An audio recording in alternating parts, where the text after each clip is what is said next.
Look at Bill. Fuck, they're bringing it back. CSI Vegas. They're actually calling it CSI Vegas this time. The guy who was... Is that Bill? Is that Peterson? Hell yeah, that's Peterson. Man, that guy was a star in the 80s. I remember He's a Manhunter. He's in the original Lecter movie. Absolutely. And he was also in To Live and Die in L.A., which was in 85. That was a very like hip, cutting edge kind of L.A. crime drama with Willem Dafoe. This is Tarantino probably jerks off to that movie. It's funny because it's so funny. There is a pivot point when he became like the dramatic director.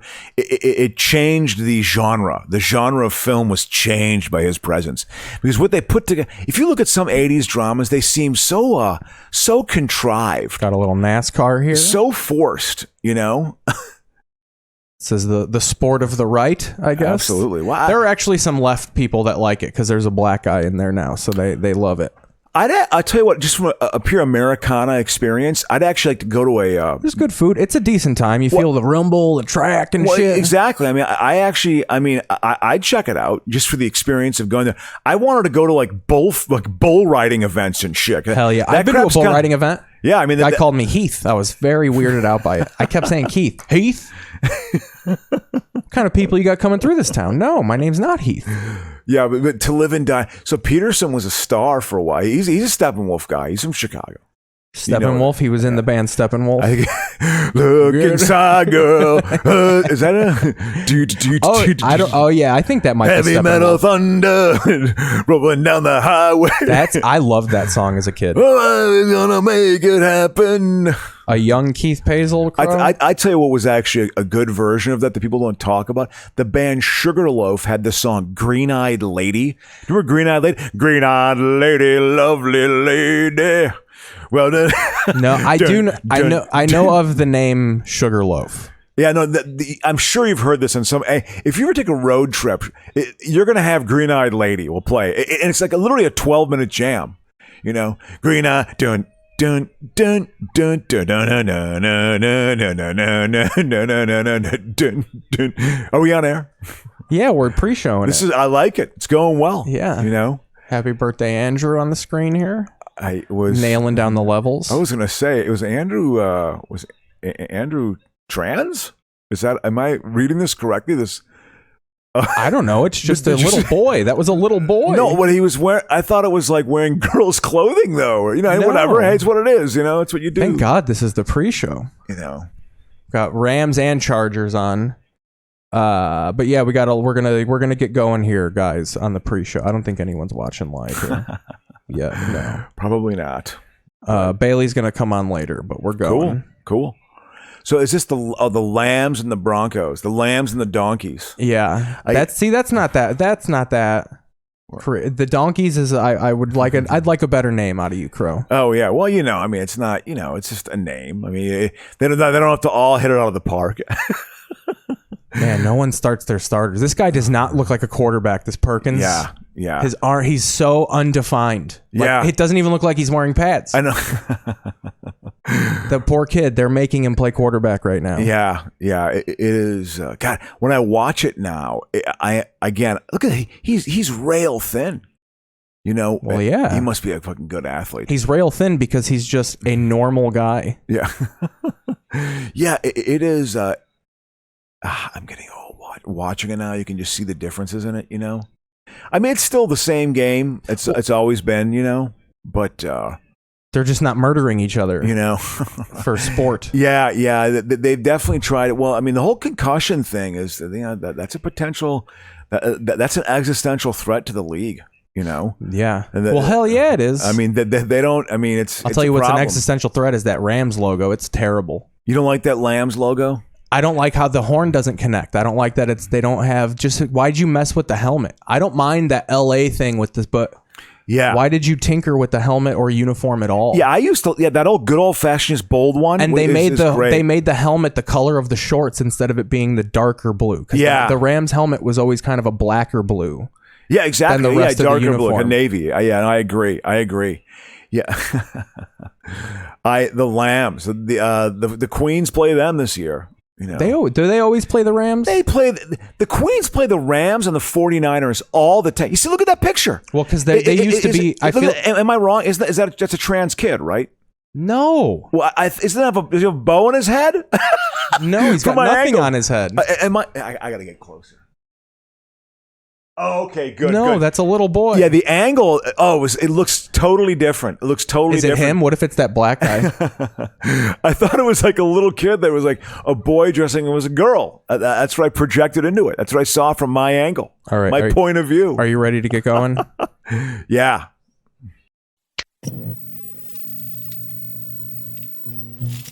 From Atlanta, Fulton County. We're storming the Capitol. It's a revolution. Color I see. Then you maintain the status. December 7th, 19. I'm gonna question a psychopath. I got me.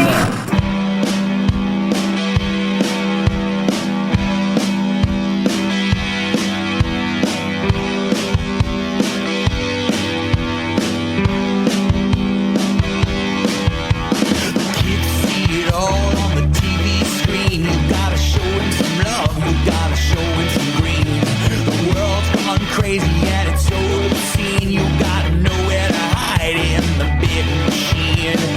Say it sounds like TV on the radio, so push that sound. I wanna hear it in stereo. Do what you want, it's the will of the people. Nothing holds you back on that online radio. Ain't no love tonight in this city, and here I thought that we had gone. All right. We're here. We're doing it. Watching the last of preseason, thank God. Yes. I'm sick of it. Oh, I can't stand preseason football. It is such a money grab from the owners. The owners completely make a ton of money on this, because the union doesn't have the same rules around it. I mean, they get a lot more gate receipts. I think that their cut of this is much higher than the player cut. So the owners do it we know people want to watch some football. There's enough morons out there. Okay, I'll go. They need to make up their CTE stats somewhere. No, I mean, they've done that. That's been part of their business model for decades, is making a ton of the gate, and they get most of the TV revenue. It's local TV revenue, too. It's not like national contract. So yeah. Well, welcome in, everybody. Yep. I am Keith Pazel. This is my podcast. We're going to be watching TV, talking about topics that happened in the TV world or thereabouts. Yeah. Periphery based. Yeah. A lot of things are tied to TV you don't know. Oh, of course. I mean, it's... Bill Cosby gets released. That's something we talk about. Just because he had a show. God. That's how the news works. Well, is he... yeah. Well, yeah, exactly. Well, what does... that's actually a totally good point. What's he doing? Is he just back at some house somewhere in Philly? I'm sure somewhere in outside. Oh, well, he's probably not in Philly proper. Yeah, I'm sure he's in some extremely wealthy suburb of in Pennsylvania. He's probably more of a Jersey guy, maybe. Jersey boy. Start playing some fucking Frankie Valley. Pennsylvania's got some kind of conservativeness to. Well, it's basically Alabama with in between Pittsburgh and Philly. Philly is the only reason why that state goes blue. Oh yeah, isn't there a lot of Amish people out there? Oh yeah, there's a lot of the Amish, Pennsylvania Dutch, they call them out there. What is it? A different type? They'll let you take a picture of them or something like that. Well, have you ever seen Witness, the Harrison Ford movie? No. Oh, in 1985, it started that trend of like the drama of like the person going undercover and submerging into a community. Harrison Ford had to submerge into the Amish community. It's actually I'd be curious to see you guys' perspective on it, because you have a relatively mature movie watching palate. Yeah, and I saw Basic Instinct at 4. Yeah, so it's Kelly McGillis is in it. It's her movie before Top Gun, and also what's that guy? Who is that guy? Lucas Wood or Lucas whatever it is. He's an actor. He's been around forever. It's his first movie, and Harrison Ford is in it. Danny Glover is in it. He plays a tough in it. Tough? Yeah, he plays like a kind of a bandana, a bad guy. tough. He plays a tough. I'd be curious to hear your perspective. Yeah, here it is. See, it's an Amish guy. No, there was a witness. Someone has a question. Yeah, Amish kid, 8 years old. A man of force. I'm a police officer. Oh wait. Caesar Sportsbook app, and I did some digging. Gotta turn turn that TV. I got NFL on. No, I had two browsers on. Yeah, he's doing a sportsbook commercial. God. They've been rolling the fuck out of that on the site that I was illegally streaming the NFL. You hear that? NFL? Fuck yeah. Sir, ma'am, I have to talk to the boy. A woman of faith. Kelly McGillis. Oh, of course they had to get a hot Amish. You know, they couldn't get one of those fucking. Force. I'm a police officer, ma'am. I have to talk to the boy. See, that's not what an Amish lady looks like. I saw an Amish lady at a bus stop in Iowa City in the middle of a cornfield. It was the wife of a guy named Minnow Hostetter. Wow. He used someone's phone and he made him hold it to his ear, but he wouldn't touch it to it because he had to make a call. And the wife looked like you had put her in a pillow sack and like rubbed it. All staticky. Clearly had never combed her hair a day in her life. Yeah. Yeah. Probably smelled like the inside of a worn purse. Yeah, I mean, I've been to an Amish. You don't. I did like tobogganing one time at an Irish farm when I was a kid, like 9 or 10 years old, in Minnesota. Is tobogganing just sledding? It's sledding. It's that kind of curly cule face of it, but it goes fast. Toboggans go fast, you know. It's a more sturdy piece of equipment than the old plastic one, you know. Although that went fast. Made to be pulled by a wolf. You know, it's a piece, like a strong piece of wood, but it goes fast. Hey, you know what else is a strong piece of wood? There you go, buddy. But I remember it was interesting. Watching, like looking at the, but yeah, we don't watch this preview. Worlds apart. Now you have a witness. See, that's what's his face, that Lucas C. Glover. See, because it's an internal affairs thing. See, Was he a dirty cop? cops. No. Harrison Ford's a clean cop, but he's got to out two dirty cops. Who's the dirty cops? Is it just some random guy? No. It's Danny Glover's one of the dirty cops. It is gun of the hand. You bring fear to this house. Everyone has an idea about you and the Englishman. They're looking for you. I have done nothing against the rule of the ordinance. See, that was romance. Trailers were so rudimentary back then. Like there was now there's like a story arc to a trailer. This is just pieces of the movie. Yeah, exactly. Kelly McGillis. But to me, it fed it. You know, you see.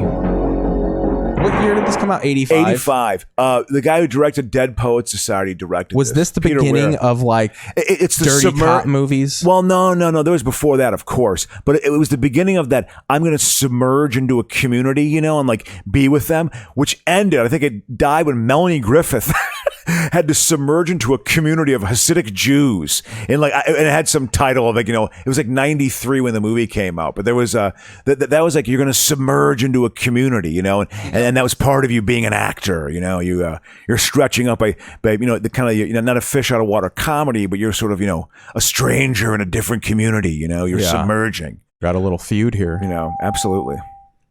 You buy clothes for your outsides. Name something you buy for your insides. Medicine. Pepto-Bismol. Oh, there we go. What size dress do most movie stars wear? 2. Ooh. When a man decides to get a divorce, who's the first to know? His wife. Name something that would be harder to do if your lips went numb. Eat. Try again. Suck dick. Give me another way people say the word rich. Wealthy. Try again. Loaded. Well off. Loaded. There we go. The Woods family's going to be okay. The Woods family. It's all about Steve's reactions, to be quite honest. Of course. The first one is a little confusing, I'll admit that. Everybody, you can tell by his answer? Yeah. Okay. I'm like, what? Well, 84 points. Let's go. You buy clothes for your outsides. Name something you buy for your insides. You said... Dick, Steve. Survey said... There we go. There we go. It's better than a zero. Yeah. They got to get above 200? Yeah, or 200 or better. What size dress do most movie stars wear? You said 2? Oh my two? God. Survey said. Ooh, yeah. I Bringing up 9. It's gonna be 4. We're watching Nicole let her family down, everybody. What was the number one answer? When a man decides to get a divorce, who's the first to know? You said his wife. That's going Survey to score said, high. What? Ooh. His bottom bitch. Friend and lawyer tied for the top. Name something that would be harder to do if your lips went numb. You said talk. Survey said. Okay. Are they going to hit loaded? Loaded's not going to work. Tied for the top. We've been seeing a lot of buzzer beaters here. Here we go, man. It's tense. It's tense. Give me another way people say the word rich. You said loaded. Yeah. Survey said. Got to be 35 or above, right? They were close though. See, and they're also black, so Steve goes easier on them. Yeah. You know, he jokes around more with white people, but he'll also like really make them feel like, you know, you let your family down, Nicole. We're not going to let them touch that car for about 9 months until they witness confirm that they could pay the insurance on that car. I was going off, but that was you went witness. to tobogganing camp and saw fucking. I saw Amish there. It was interesting seeing them interact. Did they scare you? They were different. The women all basically were put into a room, and the men. Were you in the room? No. They were just separated from us. Deadly conspiracy just separated. Theories, and would eliminate and the men vaccine sort of mandates two men on sort of day stood one, out. Here we go. threatening school closures and our recovery. Are you pro Larry Elder? Return your ballot or vote in person by September 14th. Protect California by voting no on the Republican recall. Hell yeah. God. That's what we're doing. Yeah, of course. You know. I mean, it's probably going to go through. I feel like he's going to get recalled, and Caitlyn Jenner's going to be the governor of California. God. I haven't paid really any attention to it, other than I'm going to obviously vote no. I just to say, come on, you assholes. I mean, they are literally. Again, it is straight out of the fucking fascist playbook. Just unrelenting pressure. They're playing Tampa Bay Buccaneers in Spanish. Just wearing you down. Amigos, ustedes también pueden ser fans fieles. They found the one Mexican guy there. That guy's torched. Yeah. He's going to be not too happy later with that wife. Yeah, I dropped a couple guys. It was a guy's birthday today. He was going to a Dodger game with his buddy. And I dropped him off at the Shortstop, the Shortstop on Sunset. They used to be kind of a hipster bar. I went to it a few times when I used to travel out here. Never been. And they were going to tie it on. You could tell they were going to tie it on. We got Harry Potter. This is part of your school. This is part of your class. Okay. Which is what? So we're in the chamber. This is part 2. That's the Great Hall. Oh, this is the end. So Hagrid was suspected of being a murderer / pederast. Is he like the fucking janitor at the school or something? He keeps the animals. He's basically like a big giant dumb guy that everybody loves, so they employ him. Yeah. You know, like you got the awkward kid who's not athletic. Yeah. And but the parents will sue you if you don't let him be on the track team. So during the track meet, you set up a hurdle on the side for him to jump. That's Hagrid for the school. They say he's a faculty member, but he's not. What, they tried to say that he was like a pedophile or something? Is that what they were saying? No, it's more murderer. I added pedophile for my So they all give him a well-deserved round of applause. Well, yeah, because everyone loves him. Because he did the right thing in Oxford, in the Oxford School for Young Wizards. Oh, yeah. Yes. Well, there's 4 wizarding schools. I will never... I have now watched more of Harry Potter in the past 90 seconds than I've watched in my entire life. I think we watched a little bit on one. I will never see these movies. I will never the seek third one these is movies starting out. just now. I will never seek them out. We'll keep it on. When does Ralph Fiennes show up and he's like the Hitler of like number the dark 4 world? is when you actually see him. Okay, it becomes a darker, more mature thing, right? Are there 7 of these or 9? 8. There's 8. Part 7 is 2 movies. Jesus Christ. Yeah, 8. They're like starting to they're like 37. getting it on and shit, man. Like, they're going through divorces. They have fucking alimony payment to fucking. Oh yeah, Chris Columbus. What else did he direct? Familiar with this particular brew? We decided that we wanted to make the Polyjuice potion look and taste as disgusting as possible. We added lumps of. Are you aware of vegetable in it, Polyjuice, different Pro? No, I have no idea what it is, It was and my all life is perfectly edible, fine totally. not knowing what it is. So in the Harry Potter world, Polyjuice potion makes you transfigure into someone else. So if I picked off a piece of your hair and put it into this Polyjuice potion and drank it, it would turn me into you. But I would sound like me, but I would get tall and look like you. Oh, okay. So they use it to sneak around and like spy on people. Like there's a few times in every movie where they throw down some Polyjuice. Yeah. God, that's... In the 4th movie, one of the faculty members is discovered to have been pounding Polyjuice potion the whole movie. You just think he's a drunk. Oh, God. Paisel, I'm not going to get sucked into your world. That's not the point of it. I want you to hate it. I know you want me to hate it. It's just, so this movie came out probably in like... this one came out... 2010? No, this one came out in 04. 04? Yeah. God, I have no sense of time. No, they started early. I was in 2010. I was not going to see these movies. I think 2012 is when the last movie came out. I felt dumb seeing The Hunger Games. The first one. Did you like them? It's, hey, there is a political message in it, so for that to sneak through in Hollywood, I have to give it some credit, but it's pretty basic. It's kind of a ripoff of a Japanese book called Battle Royale, which it's basically about a school where all the 6th graders they get locked on this island and they have to kill each other till there's one more person left. Yeah. But they're way younger. It's way more gruesome. Yeah. In Battle Royale, they have collars on their neck and their fucking throats explode if you don't, like, every 90 seconds they hit an alarm, and if you haven't killed anybody yet, they fucking blow up your neck. So like, you have to kill people. Yeah, exactly. You ain't gonna hide somewhere. But the beginning of the movie's sick because they're all on a field trip and they're riding in a bus, and all of a sudden they start passing out, and then they wake up and there's this teacher in a classroom, and he's just like, all right, this is what it is. Oh God. They banned it in America because it happened right around Columbine. It was gonna be remade into an American movie. Interesting. And then Columbine happened, and they were like, yeah, this movie's banned. Yeah, Columbine, man. That was. I mean, I was that 99? Columbine was 99, correct? Yeah. Yeah. 420, baby. God. Oh man. Yeah. Yeah. Is that definitely a demarcation point for your generation? You think, or what, 420 itself or Columbine? Columbine. Oh yeah, it ruined everything. You can't get bags had to get searched. All these weird things that you wouldn't think were bad eventually. Like, that's when laser pointers got banned after 9/11. Like, they just started fucking tightening asses everywhere. Yeah. Interesting. You used to be able to fucking hurt your best friend publicly. Yeah. Before 9/11. Yeah, it's what a bizarre cultural reaction. Again, the whole Afghanistan thing, it just is. Listen to this, lady. This is so at the beginning of every Harry Potter movie, you have to give an example of how his family treats him like shit, because they were left on their doorstep. So he sleeps under the stairs, and this is the mother-in-law. What are you smirking at? Where did you send the boy, Vernon? St. Brutus's. It's a finest. Now, since he's a wizard, they have to pretend like he's a rat-tailed orphan. So he has to pretend like he goes to like military school. So he's like 15 right here, right? 15, 16? Probably, yeah. Yeah. He played half a horse guy on Broadway during these movies, and he showed his cock. It was very fucking controversial that Harry Potter was hanging dong as a horse. He played Equus. Do you know what Equus is? No.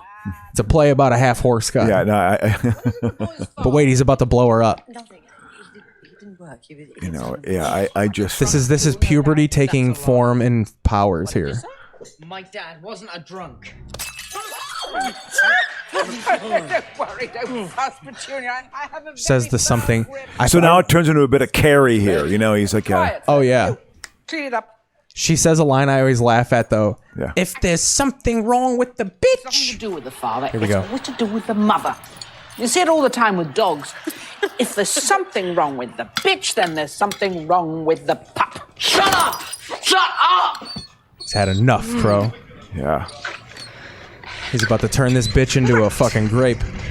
Let me tell you. Dude, is this like a star? Dude. Well, it's wholesome. Nerd humor and it's you want to know what the best part, nature. though? So he's gonna basically explode her and turn her into a balloon, but you never really find out what happens to her. They just let her float away into the skies of England. So this is sort of in the spirit of like a chitty chitty bang bang sort of, Monty Python. Bit of that. The Brits love the Python. Oh, of course, as well they should. I love Monty Python. Love them. That's what I would want you to do too. Like loser kids were like laughing at this. Well, are there Wouldn't you want to do that though? If you could make someone real fat to where they would float away? No, I would That'd not. be fun. I've not thought about that because this wouldn't happen. This would not happen. No shit, it wouldn't happen. I don't think anybody's under those assumptions. It's just I find you it really can't corny. suspend your disbelief. For No, anything, I can't. Can you? I cannot. No, I can't. It's a waste of energy. But you like. I want the grim face of reality. But you okay? think there's That's why I want people to celebrate their touchdowns like Jim Brown. That's what I want to see. Oh, you're gay. I don't want. Oh, look at what I did. I'm gonna have more Instagram followers. That's not what. Why do you use that voice? Because they're that's out what there. they're thinking. They're out there using cutthroat signs and fucking pointing air. They're not making that noise. You're acting like they're out there making knitting fucking things. They're not out there being pussies, Crow. No, they're out there being But that's men. what drives them. That's what drives them. Also, I love how followers. that's what you think. They're out there murdering each other with physical violence, but then they dance one touchdown. Not like the old days, what a bunch my of friend. sissy boys. Not like the old. No, it's just act like you've been there. The grim Some of them face of haven't. reality. Some of them haven't. Yeah, exactly. But again, no, yes, they've been there. At some point in their life, they've been there. They were there in high school. They were there in college. Yeah. They were there because they were the best athletes. So they know it's like to score a touchdown. Act a grim. I want a grimace. That's what I want. Oh. Just. Barry Sanders, when he would score a touchdown, he's the most boring football player of all time. It was amazing. When he would score a touchdown, it was why? Because he would just hand the ball to the referee? Because he was so good. That's the reason why. He let his actions, his greatness shine. That did his talking. And he never won a playoff game? Well, yeah, because he had terrible teams around him. What if he would have been more emotional? Maybe if I had Instagram, and he would have been more fun to watch. Yes. I'm being a total dick. That voice is the worst. That's what I think. That's not how people talk. I know they don't talk. That's not how being literal. That's not how people suspending think. disbelief. That's What's not suspending how people, disbelief? That's not how people think. That's not how people talk. That's not how people imagine their voice to sound like. That's not how children think. That's not how children talk. But that is a persona you've invented for people my age. That is so ridiculous. It's unbelievable. Yeah. But Joe, what's gonna people my age hang themselves from parking garages and shit. Like I know. We're daring people. Why don't you like people dancing touchdowns? God, I figured. Here's my argument. Here's my argument, and this is daring. But here's why it's so funny how people your age get so worked up about touchdown celebrations. It's not that big of a deal. Like how you just got worked up from people taking a ball and spinning it and doing something over it. I tell you what, is hilarious. When Billy White Shoes Johnson used to celebrate, I loved that shit when I was a kid. I loved it when he put his knees together. He would do his knees. Yeah. That and the spike. I gotta admit it, I loved the spike. Also, those are classics. Find me one one guy who's against taunting that is below the age of 50 years old. You can't. They're all old white guys that are mad that they aren't fun and interesting, and they never thought to do something like that. Yes. Fred Bolitnikoff would never do that because he was a balding, boring, unathletic fucking guy who looked like he would change your transmission. It's interesting, these wide receivers know how to literally dance. I tell you what, if you, there's no. I've always said that. I mean, the athleticism is there. I've not questioned that. The athleticism is there. I mean, I can see that. I can tell it. Obviously, yeah. The speed is without a doubt. It's fast, man. It is quick and fast. Yeah, man. But might as well go to football while we're talking. But yeah, about exactly. It's quick and fast. It's just you know what I've noticed they're doing. You can go. No, finish. But just it is. I know watching the Viking preseason game yesterday, I can just tell. I'm like, there are ominous signs. Like this is you can tell. Yeah, I mean, it's going to be a rough year. Even though whatever, it's preseason, you really can't tell. But there's just Anthony Barr. You know Anthony Barr? He's a linebacker. He's like their best player. Well, he's their best defensive player. Their best defensive player is Kendricks. Actually, Barr I think is overrated. Well, their best defensive player is God. By the way, Tariq Cohen literally has a touchdown pass reception against Barr every single time they play in Chicago. Every single time. Barr cannot cover him. He hasn't played during any of the camp. He hasn't played at all. Yeah, he hasn't practiced at all. And there's no explanation. Yeah. Their first round pick, offensive tackle. He had two surgeries. Two surgeries. He hasn't played a single down. And then the ones that don't get hurt end up losing their mind and jumping out of ambulances. Well, yeah. Like Everson Griffin, So and they're picking him off the heap. He's a situational. I think it's actually a pretty good move. He'll get on the right cocktail of antidepressants and he'll fucking be an all pro. Well, they're gonna have him be. He's a third down specialist. They're gonna bring him in to rush the passer. He's at that stage of his career. He can still do that. It's at the end of his career, but it is just. I don't know. That offensive line has not improved. I can tell it's not going to be good. That center they picked, Bradbury, it's his third year, first round pick. I think he was the 21st player overall taken. He is a bust. He is not a good player. And it's just it's very disappointing. That offensive tackle is supposed to be decent. He hasn't had one single snap. He hasn't had a snap during training camp. You don't just make that up on the fly when it's your first year in the league. He won't be playing till week 10. I mean, maybe it's good that he got hurt early because he'll play later, but it's just like there's ominous signs. Ominous signs. Listen to the depressiner. Like, I really don't want to be here, guys. Who are they interviewing some kid on the sideline? No, it's just the sideline people, but there's no enthusiasm for the game. Like right now, what is it? The third quarter, you got every scrub in the game. These people are all going to be cashiering at fucking Denny's. Yeah, absolutely. You got fucking old Chris Perkins over here. Quarter, it is his game. I'm telling you, it looks like they get a different black guy from the crowd and just put him in this guy's jersey. That's what they used to do. Texas A&M, because college football started this weekend. Texas A&M, the 12th man. You speak. They cheer the 12th man. I guess back in the 60s, they would genuinely take someone out of the crowd and he would cover kicks. Like he'd be a special teams guy. And you were hilarious. picked. And this is like in the 50s and 60s. They'd pick some guy out, suit him up, and he'd go play. That guy is the real Forrest Gump. Because the 12th man now is just they're all walk-ons. They're all But then, a walk-on isn't what it used to be. There was like preferred walk-ons. When I hear 12th man, I think of the fan roar. Of Seattle. Yeah, well, they used to in Texas A&M, the 12th man with Jackie Sherrill used to do it in the 80s, and it was all walk-ons. They'd cover kickoffs and kickoffs, not punts. But yeah, it was anyway. That's they actually take someone out of the crowd. Speaking of Seattle, that's got to be a lie. That must be a lie. What I just said. That's got to be a lie. Let's look it up. Yeah, we got to look it up because I think in the 60s they would take a guy out from the crowd and be like, okay, he's like 180, 185 pounds. He's a pretty big kid. We can play him. He has the entire student body at A&M is the 12th man, and they stand during the entire game to show their support. The 12th man is always in the stands waiting to be called upon if they are needed. That's like an uber. That's a very conservative school. The tradition of the 12th man was born on the 2nd of January, 1922, when an underdog Aggie team was playing Center College, then the nation's top-ranked team.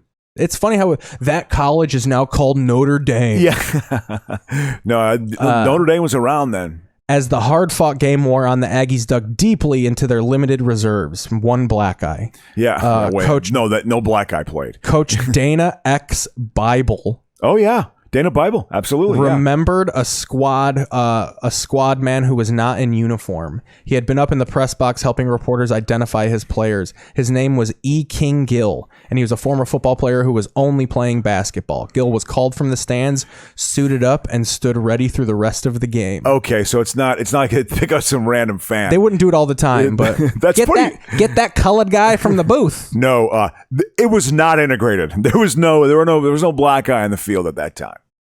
In 1922? Wow. Yeah. Wow.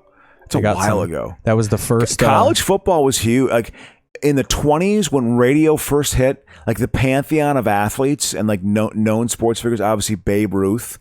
I think it was also Jack Dempsey was in that.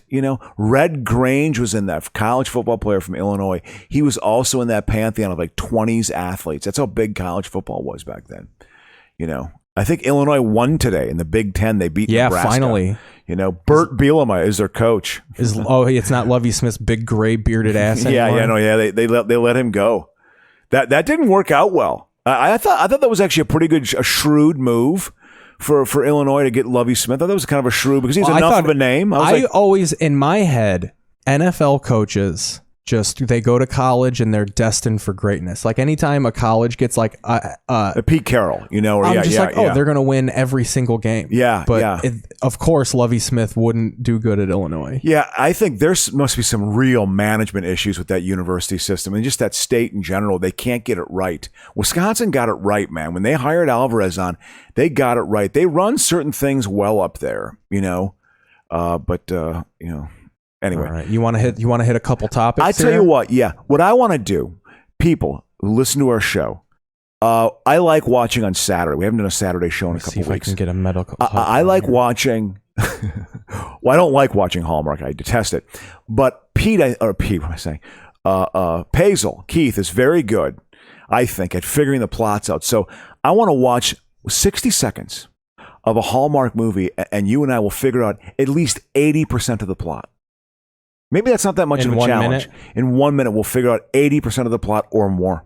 We might get it all right, but we have to just listen to it for 60 seconds. All right, and particularly, I know you'll be able to figure it out, and then we'll agree on a couple points. Well, I might have seen this, dude. I'm fucking okay. You got an unfair advantage. It's pawned off his confidence. Even the overconfidence. At least he's overconfident. Because All if right. he's not confident at all, it looks such like a turn this off. guy. Have the brain she does. Well, there's always tomorrow. So is this No, is the well- Hallmark movie turned into a pedophile? No, I want to see. This is kids. There he is. That is. Wow, he was still acting. Gotta drop a deuce, and I'm gonna drop a deuce. He's got an M80 Gotta traveling drop a through the deuce. pipes. Oh, we got to turn it down. We can't have that song. Exactly. Oh, he got blown out of his shoes. So when later on did in the Problem movie, Child come out? That's Problem Child 2. So that's like mid 90s, early Yeah, 90s. Because yeah. Problem Child was like in the late 80s. Who was in Problem Child? The dude who played Kramer is in it. I think he plays a guy. It's based, but Ritter is in it, and I think. Oh yeah. It's and then that's basically it. It goes well as that hope. Time to sell the Sweet Pecan Summer. That's on next. Oh my God, the Asian one. Good for them. He's a real estate broker, and we are selling the house. He is my ex-boyfriend. That's a big plot in these movies. Is the real estate guy coming in to buy some shit? Yeah, and you have to woo them with your small town independence to where they don't want to do it. Yeah. Why? Why is that a theme? Well, that's kind of because it's kind of a reality. That's like how the world is. Really? I don't think just of it like that the whole way. Walmart coming in and killing small town economies. Yeah. I tell you what, my dad's hometown of 8,000 people. I give him credit. They had a Walmart that opened up probably 15 years ago. Doesn't he live in Grosse Pointe, Michigan? No, that's my brother. Oh, okay. My father. Maybe I misspoke. Maybe I had a Freudian slip. But my father, a town of 8,000 people. And they had a super Walmart open up like 15 years ago, but all the downtown businesses completely changed their tact, and they became much more kind of niche-y. And we made a human chain. And we stood in front of the bulldozers. Yeah, exactly. No, there was a big legal battle that went on with that, though. It was a huge legal battle. Like because the merchants didn't want them to come in, and they lost. Walmart beat them, and so then they had to change their business model. That'd be funny if your dad was like, "No, there was a literal battle. We slit the throat of the development guy." I think back in the day, it probably did happen. We spread his blood. Called, actually, it does happen. It's called war. We spread his blood on the plans, and then we took those to Sam Walton himself. Yeah. Well, I mean, they were going to try to unionize it too, and I guess they got like, maybe I'm wrong on that, but as I understand it, literally the Walton family has a jet on 24-hour notice. Whenever there's a whiff of a union rumor, they immediately fly a team of lawyers out. Immediately fly a team of lawyers, and immediately start getting to the crack, destroying the. All that's bad. Yeah, but having a jet would fucking rule. Oh yeah, I mean, of course. If you could just take a quick jet over to this apartment, or a helicopter, that would be so self-indulgent. Quick hop, skip, and a jump. Yeah, the private helicopter. Okay, so the title is called "As Luck." Is that As Luck Would Have It? Yeah. Obviously, they're in Ireland. We know that for sure. I think maybe they're meeting up. So they're a couple that was going to go to a wedding. That's what I'm going with. That was my first thing, but I feel like now he owns this bar, and she was there. For whatever the fuck, maybe for the wedding plot hole, and they're both love scorned, maybe a little bit. I don't know. A lot of times they're just wandering through life, and like they just are crossing paths. They rarely have two scorned lovers come. It's probably that'd be a little bit too harsh because that's how it has to be unexpected. It has to be two people who are not looking for love. Exactly. But she's a bartender. I couldn't get a real grip on her career. I don't know about this one. Just say something. Let's put the plot up. Let's put it up. A woman tries to win over a handsome local after entering a world-renowned matchmaking festival in Ireland. Yeah. So she's stalking this guy. Yeah, basically, and I'm an alcoholic. His name is Neil Buggy. And look, you can tell he's fucking, he spells it Nile. Yeah. Alan Leach. Alan Leach and Nick Dunning. God, well, I mean, God, yeah, the matchmaking thing is always like, I got news for you. Whenever I've been set up on a date, it's never worked out. I've had a lot of friends set me up. I mean, I probably have been set up at least 6 to 8 times. Yeah. Which is a decent amount, I think. Never worked out. And in fact, I was baffled sometimes. Like, how on earth could you think I actually liked this woman? You know, how on earth could you actually think I would like her? Did you misread my character that much? I like the idea that's what you literally said. You went to your friend and you're like, look, I'm baffled. Why would you send this? Was it unattractiveness or the personality? Combo the two. What's your type of gal? Because you showed me a couple girls on social media when you were Tindering, and I'm like, that's a cute girl. Yeah. Like, what is your type? You like big, obnoxious breasts with fucking rail thin, fat tits. Yeah. An ass you can lean on. No, it just it's just got to be someone you get along with. I don't know how else to describe it. You know, I don't have like a physical type, you know. I mean, I tell you what. When Crocious looks at a girl's ass, he wants it to go. Yeah. No, you know, I don't really have a type. I've never been one of those people. I know people who have type. Like, they have a type that they like. Yeah. Men and women, you know. And I've never been a person like that. I've hooked up with tended to be shorter, kind of more waifish women. I think kind of like me because I'm tall, you know. So that you want to protect the gal. You want to be a blanket. But I also like a certain maternal quality. I have to admit it. I used to think, yeah, man, she could be hot. And like, no. You also want to suckle from the teeth. I want someone who's just, you know, there's a good decency in there. You know have what I mean? to laugh at the jokes. Well, yeah, you have to do that. If you ain't getting the jokes, you have to be 5'5", tits, ass, 5'5", a personality that I dictate. Yeah, exactly. If that's your expectation, you're going to be sorely mistaken. Yeah, all right. I'm difficult in the relationship at times. I'm not always the easiest guy to get along with. I'm a little weird, I think. I want to move on to something here. I'm not going to show you a ton of wrestling, but I do want to hit on something. Sure. The pro wrestling pop. Yep. Which is when the crowd reacts to something. I'm going to show you a couple here, but right before I do this, what is the loudest in-person or on TV crowd pop you've ever heard? Like, do you any sort of championship shot? The Jordan shot over Elo was a road game, so that wasn't. For a game I was at or actually watching? It could be both, because I was watching. I wasn't at these two particular things that I'm going to show you. I was at the Big Ten championship game between Michigan State and Wisconsin. It was a real shootout. It was actually a really good football game. And it got fucking loud. It was loud in there, man. It got consistent loudness, or was it one giant? It was consistently loud for a while. The second quarter, when Michigan State scored like 28 points, it was like, oh my God, this is terrible. I've actually been to. That's a good point. I'm trying to think of the loudest crowd. I don't know. Some baseball games I went to, like some playoff baseball games in Minnesota. Man, look at this thing going wild. In Minnesota, it was because the Dome Stadium, the Metrodome got very loud. It's a very loud stadium for baseball. It was very loud when they had Puckett, you know. The roof, the plastic roof, did that add to the loudness of the stadium? Well, it just because it was a dome, so most domes often are louder, you know. Because the sound is kept in, and obviously. The carpet was green concrete, so nothing got absorbed, so everything just echoed and bounced off. Yeah, it was such a cheap, shitty stadium. God, it was a bad stadium.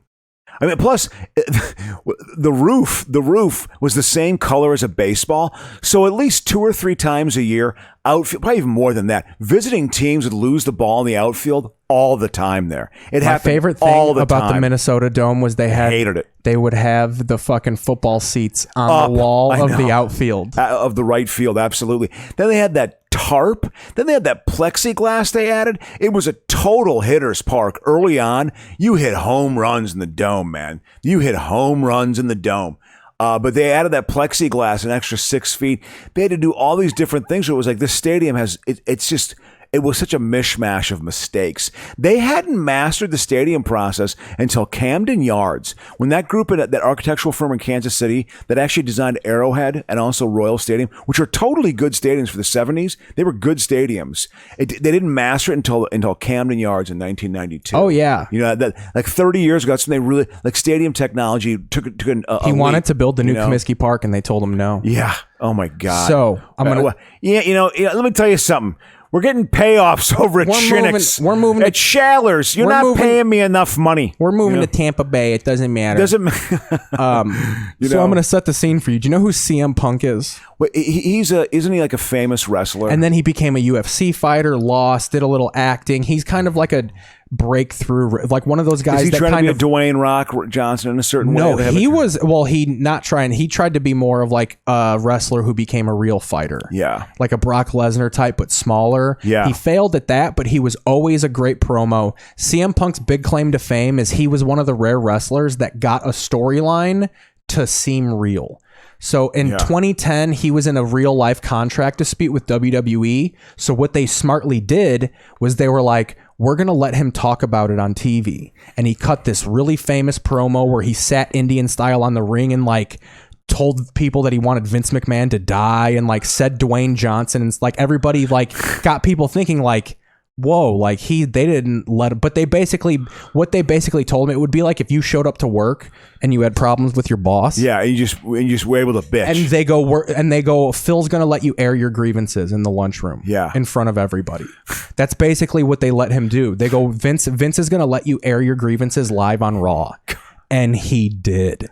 God. So he wrestles this match with John Cena, indulgent, wins the world title. But what people didn't know was before the match, he actually re-signed a contract, but nobody knew that. So what it looked like was that CM Punk won the WWE title and then left WWE. Okay. And then he took a picture of the belt in his fridge in Chicago. He lives in Chicago? Oh yeah. Yeah.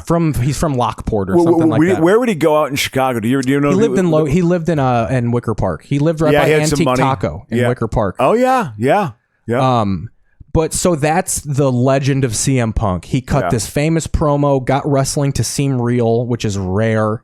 Yeah. He was the world champion for almost 2.5 years. Yeah. But then he just quit one day in 2014. His body was beat up. He was psychologically fucked up, just walked away from wrestling and kind of ended it sour with a couple of our friends. Really? Because he basically wanted his other wrestling friends to quit with him. Yeah. Like he wanted to start this whole walkout thing. Well, like I've heard a quote of he told one wrestler, if you were really my friend, you'd quit too. Don't everyone's living their own path, man. Yeah. It's hard to do that. After 7 years, he's back. And he's back with this rival company that's not WWE, and it was in Chicago. They sold out the United Center. Wow. So I'm going to show, it happens right at the beginning. We don't have to watch anything. Good. I'm going to show you. Like his entrance? Oh, dude. Yeah. And that was another big thing is everybody knew this was happening, but it wasn't confirmed. It was like they let it leak, but didn't confirm it. So everybody knew this was going to happen. God.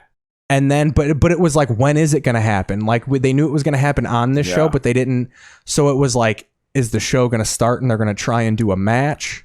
Yeah. Here's the this is such an indulgent pro wrestling intro. Look at all these men amongst fire and lightning. The women are hot. Well, yeah, they have to be. I mean, they're athletic and hot, All right, here we go. It's Friday. You know what that means. This is the biggest building they've ever sold. CM Punk himself sold, like they usually sell 10,000 seat arenas. This is 22,000 seats. To join us for the first dance. At first, I thought they're going to do a couple matches. And what is the name of this company? AEW. There's always like a knockoff. There's always one competing with Vince McMahon. There's always one, it seems like, that can't ever take it away. Okay, here we go. Well, they're going through the card. The why even? It's so useless. Wait till you hear these chants. The crowd was not going to let a match happen until CM Punk came out. We'll take on Private Party. And I am Excalibur, joined, of course, by the world's strongest man, Mark Henry, the human suplex machine. Their announcer is a wrestler. He's got that mask on. Does that bother you? The mask guy? Yeah. There's people who hate him who would say casual fans would turn it off immediately if they saw that. Because I'm not even a casual fan. But there are people who hate this company who would say like they'll never grow because of stuff like that. Like who the fuck? Okay, here we go. Wait.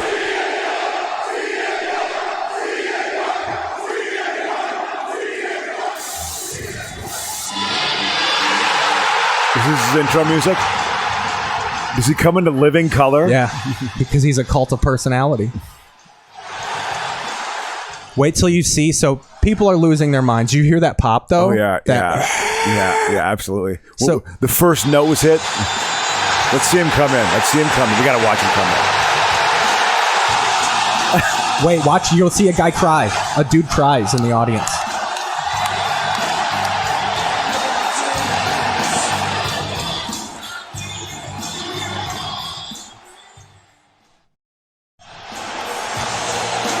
Look at him feeling it, man. You got to see the guy cry.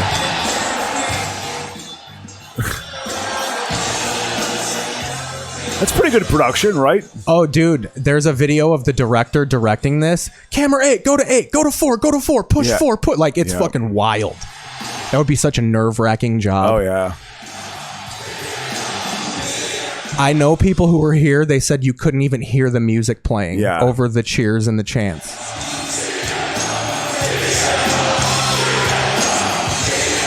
Show the guy crying. Wait, he's a national name, right? CM Punk's a national name. Oh, yeah. Yeah.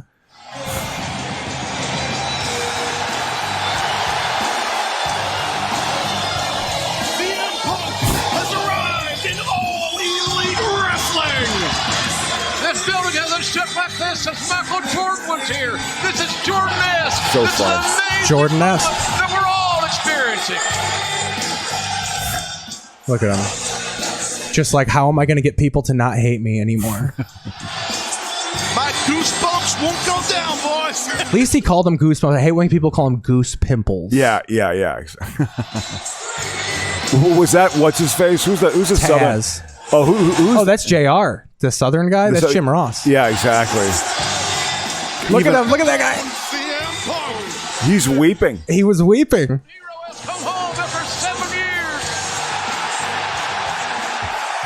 Oh, those guys are fired up. They're having a good time tonight.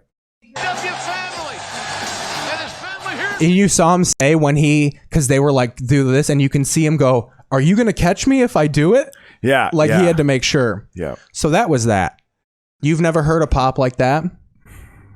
Like a from nothing? I went to a random Bulls game that Kirk Heinrich era Bulls. Yeah, wow. Early to mid 2000s, they were playing the New Orleans Hornets. Oh, man. What a matchup. Or it might have even been OKC when they were flip-flopping between OKC and New Orleans. Oh, yeah. But Kirk Heinrich hit a 3 at a random three-pointer at the buzzer of the shot clock, and the United Center fucking shook.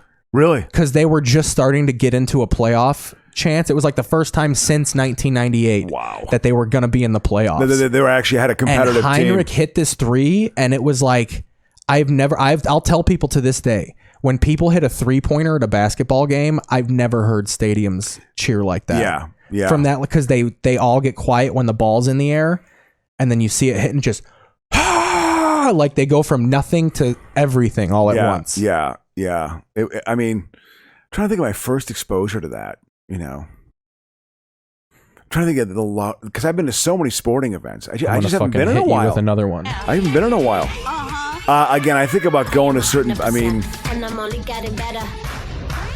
JR is involved in all of these. I'm trying to think the loudest crowd cheer I've ever heard. I remember being at a couple hockey games, where it got like a goal was scored and it was a loud response. Look at that old school Stone Cold here. Yeah, absolutely. I can't. So this is when WWF bought the WCW, that company. Do you remember when that happened at all? No, Keith, I don't pay attention that was to big. this. Like that was big news. That was just at one time. That was like company mergers. I didn't even. No, it was not just. This was not a earth-shattering move. But that's why WCW died, because AOL bought Time Warner. Yeah. And they didn't want the wrestling. Like, I remember reading this on the Sun Times. Like, they were like, at the end for wrestling at TBS. Like, so Vince McMahon buys his competition, the most fucking egomaniac shit you could possibly do. Yep. And then he gets the wrestlers that he wanted and he basically made them all look like fools on TV. So you had this Team WCW and Team WWF, and this is Stone Cold saving Team WWF. Yeah. This is a rival pop. And you get to hear a little Disturbed. This I could fast forward through, though. Booker T's involved. Yeah. So this happens, and this would have been a hilarious thing for you to watch. So this particular episode of Raw, Stone Cold had been out. I don't know if it was a real injury or not, but he had just been off TV for like a month. And he wouldn't fight in this little war. It was WWF versus WCW, and he's like, I won't get involved. So in this episode, they keep showing Stone Cold at a bar watching Raw on TV. And he's like, and the announcers are like, he's gotta come get involved at some point. Yeah. So then when they're right before this happens, he finally leaves the bar and he grabs a pool cue. And then this melee breaks out. He's at a bar across, like a fictitious bar. Yeah, exactly. So now they do this in 3 parts, and I'm going to fast forward through them. Yeah. He pulls up, beats people with a pool cue outside of the arena. They cut back to this for a few more seconds. Then they cut to him inside of the arena beating people up with a pool cue. And then he comes to the arena. And the tension build, got paid to lay around going,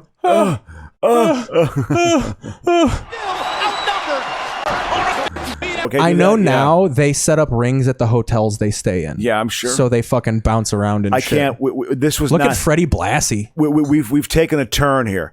We've gotten off of the Hallmark. We stayed on my topic. That was CM Punk pop. That was a topic on the fucking list. Good for you, man. You want to take a break? What time is it? So we've been doing an hour and 10 minutes. Jesus. Let's go a little bit more. Yeah. What do we got here? We got the. I'm trying to. There's no more fucking topics here. We can do TV league stuff. Do you want to get into the TV league? How about news things that kind of maybe pop this? Anything this week you want? So OnlyFans banned and unbanned porn.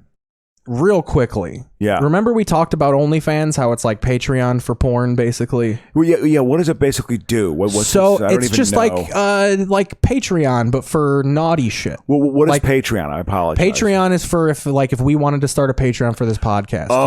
It's like a private. It's basically like a private YouTube. Like it's truly amateurish, like amateur porn and stuff. Well, no, it's not even. It's just like.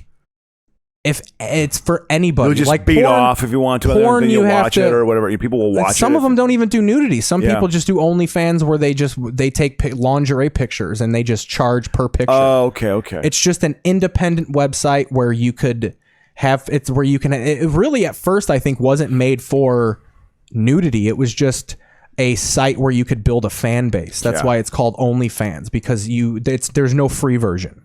You have to pay for it. But so weird.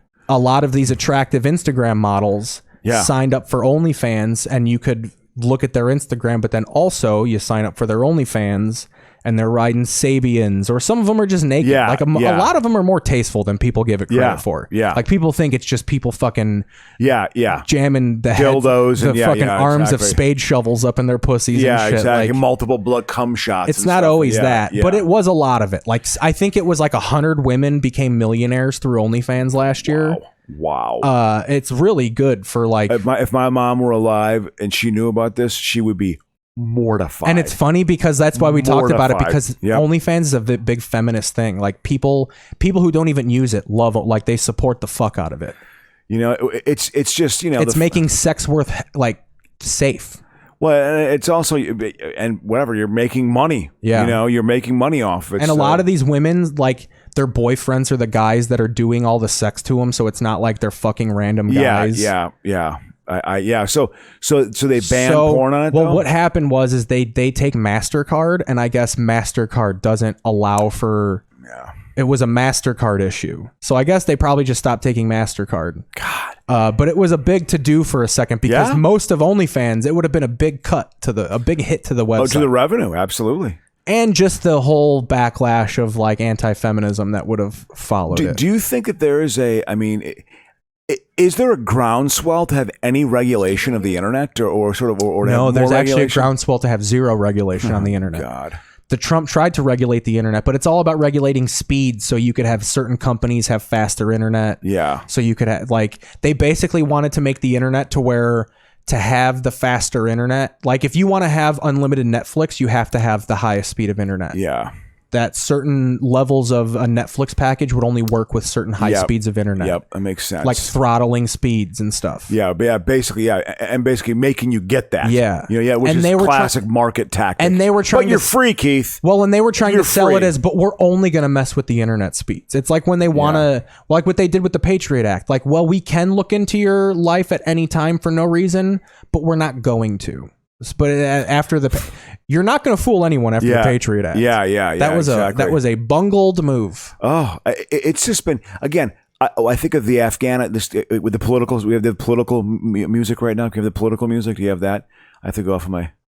Hold on, we got it. Okay, because with the Afghan war, I got it down. With the Afghan war, whatever, the U.S. leaving, it's just reminded me. And it's gone on for 20 years. It's totally linked to September 11th, and just how it's been bad decision after bad decision after bad decision for 20 straight years. Oh yeah, Keith. Barbershop too. Just Dana and Julia, the comedy team, Dana and Julia. Yeah, who I know from back in the day. They accused me of sexual assault. Wouldn't that be funny? No. They're the women who outed Louis C.K. Oh yeah, they're the women who outed Louis C.K. Couple absolutely. of them. Yeah, it was two. Well, yeah, they were. There was 5 of them. Well, there was 5 of those bitches. No, I'm just kidding. No, they were like their comedy team was this hot thing. Like in 2000, 2001, they got a lot of buzz and they moved to L.A. They were potentially going to get cast in Anger Management. They're with Adam Sandler's production company, so they were like in the That's My Boy, that Andy Samberg movie, which I actually thought was kind of funny. So we got funny moments. So this is the video here. Yeah. Of the Kabul airport. Or what is it? What is this? The Southwest Gate after a layover in Phoenix? Yeah. No, it's not. Yeah. So this is like the end of the Vietnam War moment.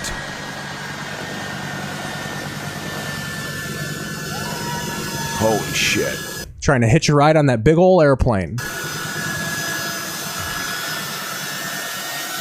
And that thing's probably loaded to the gunnels.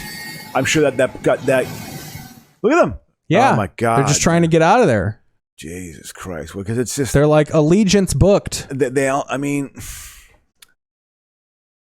Yeah. Can you imagine flying that plane though? And they're just like, go, man. You can't stop. Yeah. We got to get out of here. These people are trying to behead us, I think. Yep. It's got to be clean. It's got to be tied. All right. Yeah. I actually agreed. This is the truth. I actually agree with the Afghanistan war when it first started. I thought, or I at least saw the reasoning of it. I saw the reasoning of it. The Iraq war, I knew from day one, was a colossal mistake. A colossal mistake. Absolute mistake. Waste of money. Waste of lives. Destabilized a region. Helped create what we're dealing with right now. Absolutely contributed to this authoritarianism that is on the make. That is on the rise. Absolutely helped made high school students talk about war like we were fucking Harvard graduates. Well, you know, I got so annoyed by that. Like, in 04, like we would always fucking bandy about fucking. I would be like, who cares, dude? I'm just trying to buy pills in history class. Yeah, give a fuck about the Iraq war. No, yeah, well, it's it's that attitude right there that makes it all possible. Yeah, but Keith. I wasn't even. I was like 14. I had no. Yeah, there was no. They were concept of it. I was the one people were fighting for. You know, I was a child. Yeah.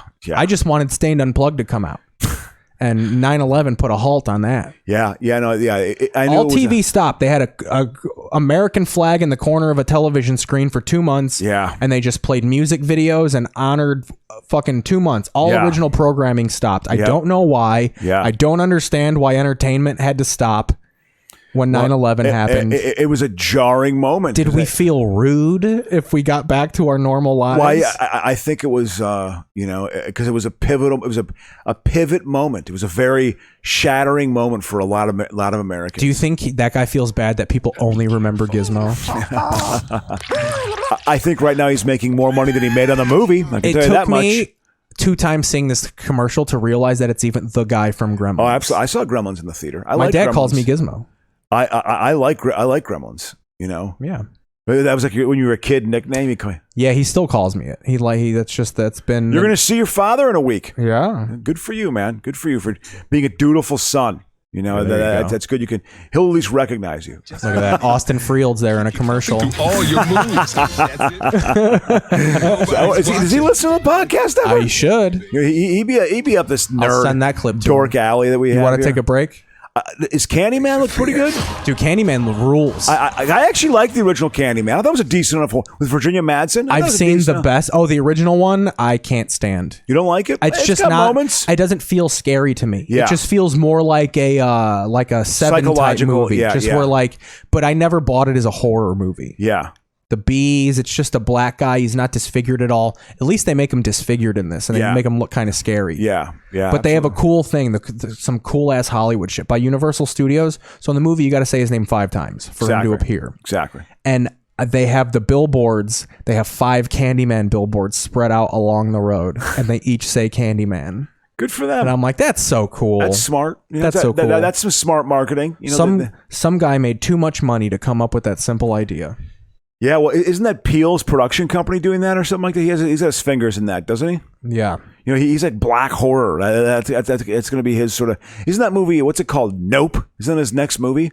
Peele's next movie? I don't know. It's called Nope. Nope. I think so. Yeah. No, I think it is actually. Nope.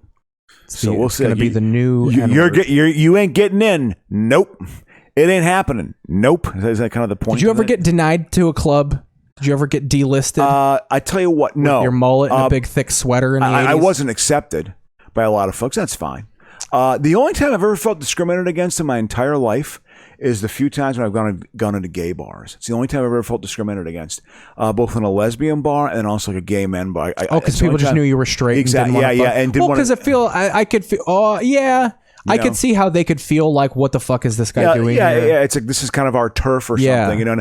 It was... and because I could imagine it's not like you're out there fucking dancing with the gays. Yeah, no. So they were probably thinking like, why is he here if he's not going to be like acting gay? Even if he's not gay, at least act gay. It happened when a buddy of mine and I were going to play chess. We were in San Francisco, and friends of ours lived in the Mission District when you could actually afford to live there. And we went, and that abuts the Castro District. And we went to a bar at like 11:30 in the morning that had like 8 to 10 people starting to get their drink on early, you know. And the bartender was this gay guy, and I went to go get a couple of drinks. He was like, "Are you sure you're comfortable here? You sure you want to be here?" Like, he was really questioning. He was just like, because it gets kind of busy here in the afternoon. I mean, you may not feel comfortable if you're here. And he was, it was like dead serious looking in the eyes. He's like, I warned you. I mean, he was very like, and I was like, no, man, we just want to play chess here. We're comfortable. Sports bar right down the street. You're not going to be comfortable here. Like, they just really, and I was just like, I just actually spent $15 on 2 beers right down there. Yeah, all right. Well, to match up with This Week in TV History, we're doing This Week in 1996. So I have commercials from 1996. We'll be back in 16 minutes. This USA Network program is brought to you by Tylenol, the pain reliever hospitals use most.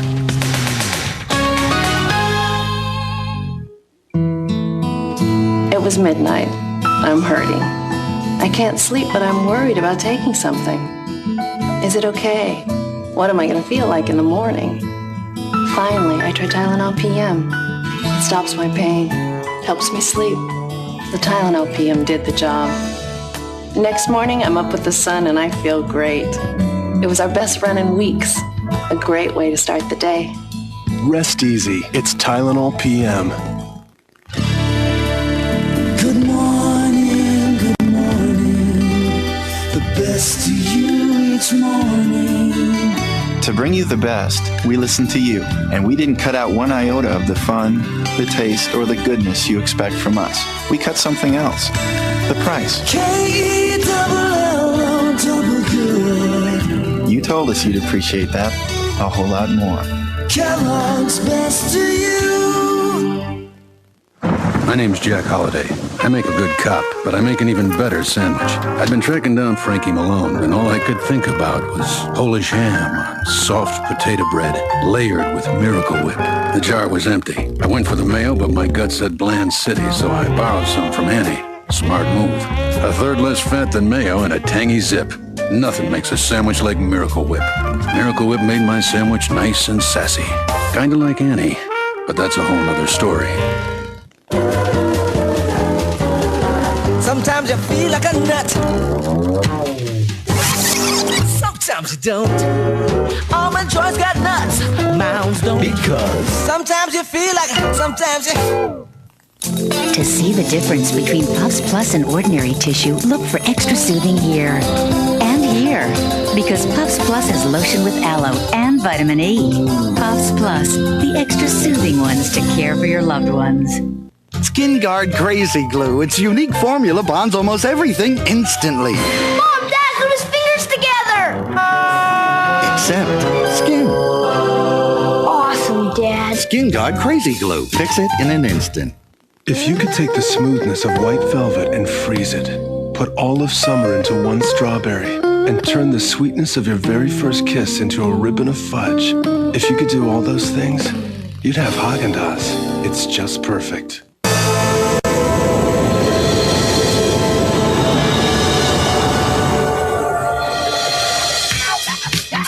Tough to beat. Check out Sabatini at the U.S. Open on USA.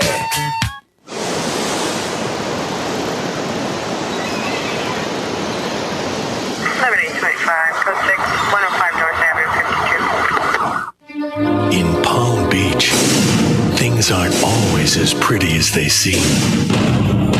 Silk Stockings, we're armed with a whole new season on USA and nowhere else, coming in September.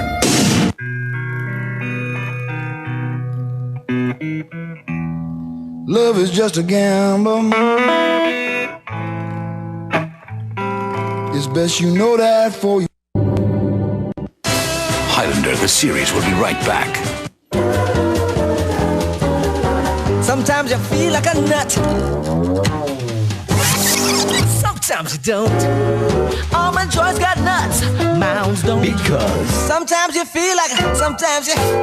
Hey man, if I were in charge, life would be way different.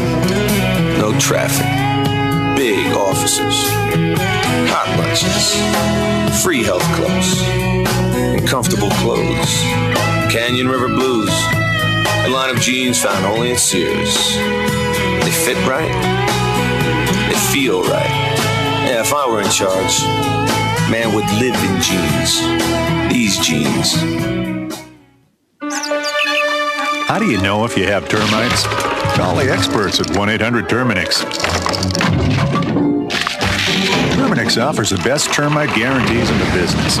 Call 1-800-TERMINIX while you still can. You're watching Highlander, the series, on USA. HTS in August. Ready to play as the summer games in full steam. The Orioles. Our all-star cast is ready for the playoff race.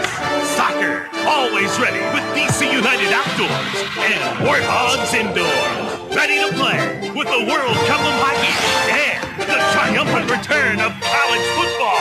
The summer games you want are here all August long, only on HTS. Ready to play. This is a Missing Kids alert. Call 1-800-353-MISS for information about MKI. Prince Upshaw, missing since December 1995 from Philadelphia, Pennsylvania, and his brother Rafir were last known to be with their father, who was found deceased on the shore of the Delaware River in April 1996. If you have any information about the disappearance of Prince or Rafir Upshaw, please call 1-800-THE-LOST. Alerts are a public service of Missing Kids International. Kermit, how you doing, man? Man. Excellent. What's going on? You seen Remy and Somali around? They haven't gotten here yet, but I'm sure they'll be here shortly, man. Yeah, I'm supposed to meet them for a jam session down at Donna's tonight. Hey, Remy, step on up here and swing out with us, man. Cool, man. That's great. Mike, you got something for him? Oh, yeah, babe, got it all hooked up. Thanks, man. Enjoy. Life is sweet in a Big Easy. Sunday nights at 10, 9 Central. We now return to Highlander, the series. Highlander, the series, will be right back. Sometimes you feel like a nut. Sometimes you don't. Joy's got nuts. Mounds don't. Because Sometimes you feel like it, sometimes you. Snuggle, what do we need? Well, a little bit of everything that makes spring, spring. Introducing Spring Blossom Snuggle. Blossoms? We need blossoms. Breezes? Gentle ones. And for extra freshness, grab a cloud or two. Get it! Snuggle! Any nose can tell you springtime freshness is at its peak in every bottle of new Spring Blossom Snuggle. I got out of the shower, ready to put my body lotion on, and my skin, it felt so good I didn't have to. Oil of Olay 2-in-1 Moisturizing Body Wash. It's 75% moisturizer, so as it cleans, it actually improves skin's condition. It got even better after the second and the third and the fourth shower. Day after day, it gives skin more and more moisture. You just have to feel it. Oil of Olay 2-in-1 Moisturizing Body Wash. Now also an unscented sensitive skin formula. It's amazing. The more you use it, the better your skin gets. On a remote island, Dr. Moreau's final experiment crossed the line between man and beast. Now it's out of control, and only one man can stop it. They all have implants. It's how we shock them into submission. Marlon Brando, Val Kilmer, David Thewlis. There's no way off the island. The Island of Dr. Moreau, directed by John Frankenheimer. Rated PG-13, starts Friday. Hi, I'm your new assistant. Hi. I'm gonna get some coffee. You want some? Please. When you're looking to make a great cup of coffee, Oh no. Wait. look to Folgers Crystals. Made with rich mountain-grown beans, their eye-opening aroma and flavor are sure to make a good impression on anyone's morning. Thanks. Baker, Yes? this coffee. Yes? It's great. Thanks. If you could take the smoothness of white velvet and freeze it, put all of summer into one strawberry, and turn the sweetness of your very first kiss into a ribbon of fudge. If you could do all those things, you'd have Haagen-Dazs. It's just perfect. When others ask you to do drugs, what do you say to them?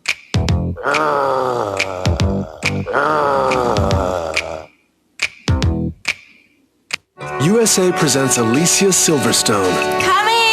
Like you've never seen her before.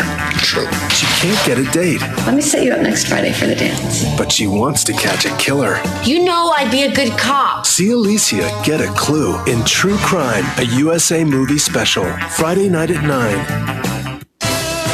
We now return to Highlander, the series on USA.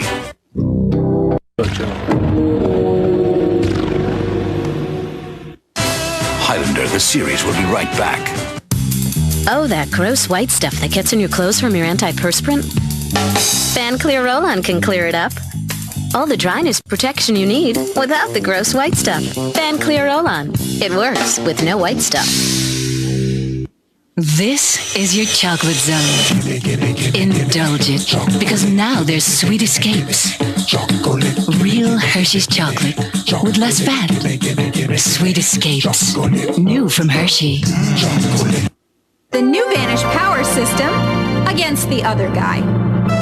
Clear the way and let the competition begin. Only the Vanish Power System has a dispenser that protects the tablet, so flush after flush, it blasts out more cleaners. After one flush, they're about the same.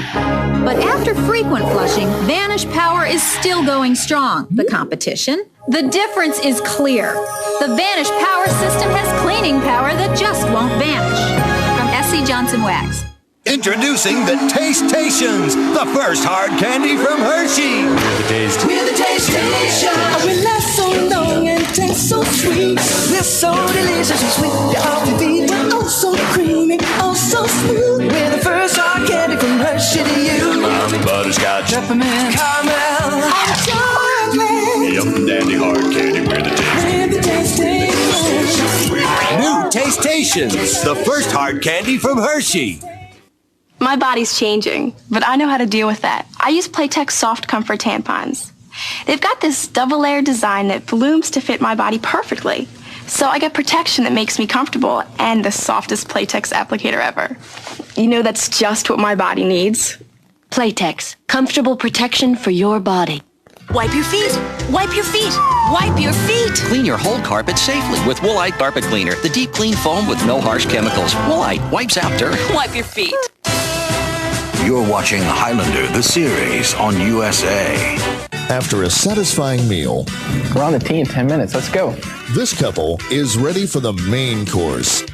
A full day of challenging golf, Marlboro Country Club style. Marlboro Country Club is the area's premier semi-private club, offering 18 holes of USGA Championship golf. This breathtaking course is ideal for players of all skill levels and just a short drive from the Beltway. Treat yourself to golf at its finest. Grab those clubs and head out to Marlboro Country Club. If you hurry, you can still buy a brand new 96 Sheehy Ford Ranger XLT pickup for just $99.99. Airbag, air conditioning, XLT trim, sliding rear window, stereo, chrome step bumper, special wheels, and more. And not just one or two, but 25 Rangers, all clearly marked, and all just $99.99. Our buying power is your saving power at your #1 volume Ford dealers in the Washington metro area. Sheehy Ford in Gaithersburg next to the Price Club, Springfield behind Springfield Mall, and Marlow Heights at Beltway exit 7B. We now return to Highlander, the series. Perfect daughter isn't always perfect. What's wrong with this picture? Tracy Gold is the perfect daughter on USA, premiering tonight at 9. Breyers has created a spectacular dessert called Viennetta. But this delicious premium ice cream with its crispy, chocolatey layers could cause one small problem. Viennetta from Breyers. One slice is never enough.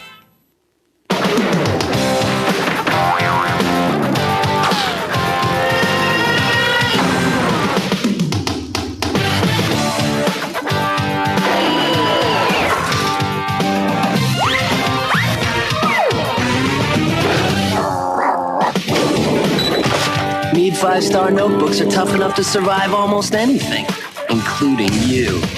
5-star, only from Mead. Built strong to last long.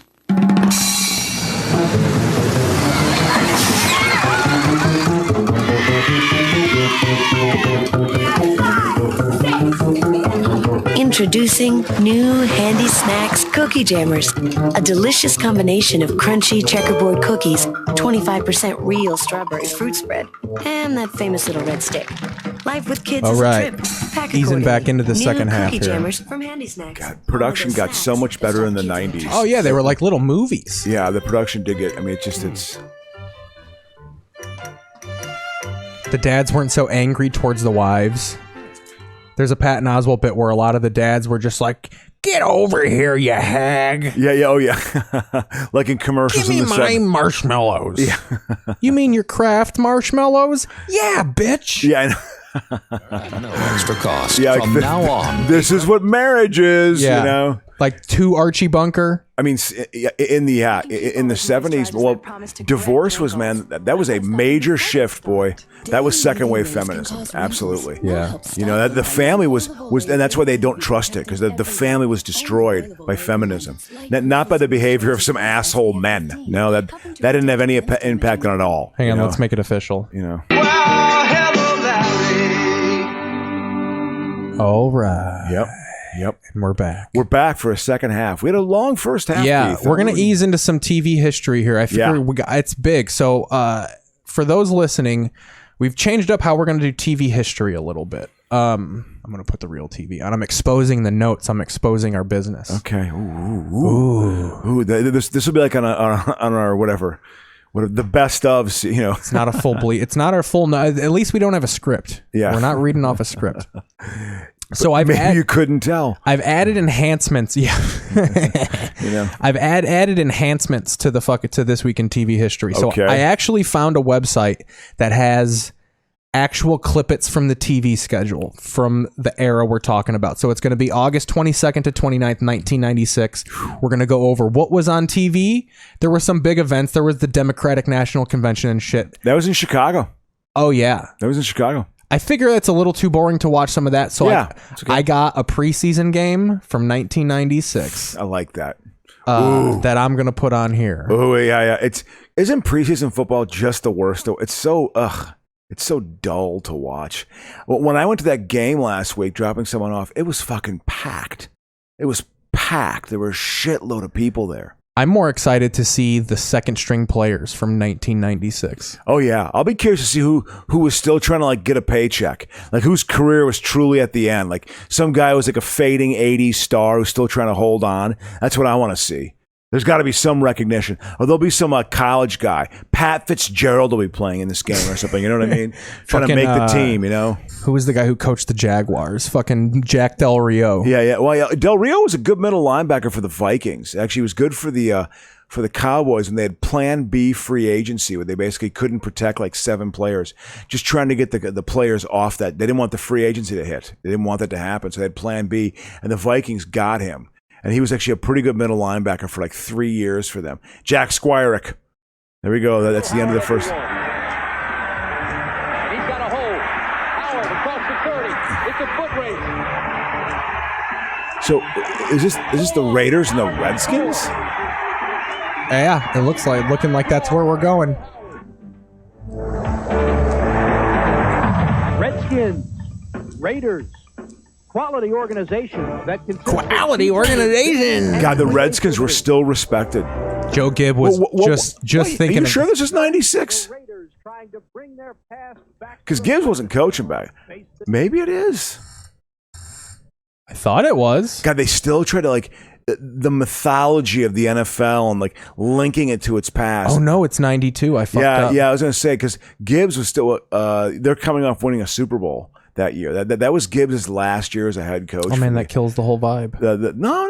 I think it's still it's some '90s stuff. I mean, I think it's a good thing. Oh, you're right though. It's not within that. Yeah, time it's period. '96. Yeah, it's '96. Got to do '96. Yeah, can't watch that game now. Yep. Yeah, exactly.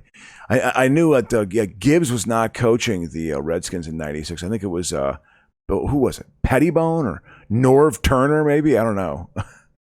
No, it wouldn't have been. No, maybe it was Norv Turner. I'll tell you what I do have though from August 23rd, 1996. Championship. Get going. Look at that hat. Just to tap in for his 6-under round. So as we welcome you to our final round live coverage, we are the artists formerly known as Coke and Kelly. Tom Wargo, the last time he led. Aren't these blacks different? He's named after a tiger. Yeah. What a symbol. This Prince guy. Raymond Floyd is a fascinating story. You know, this is a very important Sunday round for his Sunday psyche. See how this is how boring golf is. I'm going to go through 3 different aspects of it. Senior tour. And the tone of it probably doesn't change at all. Yeah. I watch it because I play so much golf. I haven't played consistently in the last 2 months. I haven't played nearly as much. The wind has picked up. They all wore Crocodile Dundee hats. Yeah, it's been too hot. I can't go out in that fucking sun, dude. It's intense. Sun's intense here, man.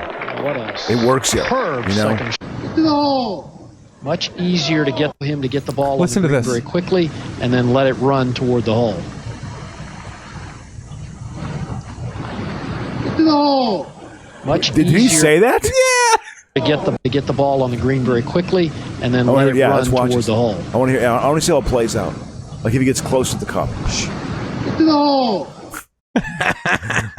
Let's see. Much easier to get the ball to go the distance. He said it again. That type of shot, chipping it rather than putting it. Yeah. Man that once that guy had money on that shot. Burnett Senior Classic, the inaugural, won by Chi-Chi. Look at that shirt. Chi-Chi Rodriguez was still Bank playing. Of Boston Senior Classic champion Bob Charles had this putt yesterday to win $18,000. The senior He's surely dead. That guy is surely dead. These guys are all dead now. 3 under par with this man. 8-time Philadelphia PGA Section Player of the Year, Dick Hendrickson. Got a 12-time cross-sectional Philadelphia local barnstorm champion. He's had 17.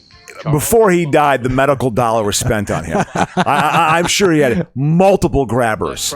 He had bypass surgery after bypass surgery on top of another bypass surgery. Bypassing your man.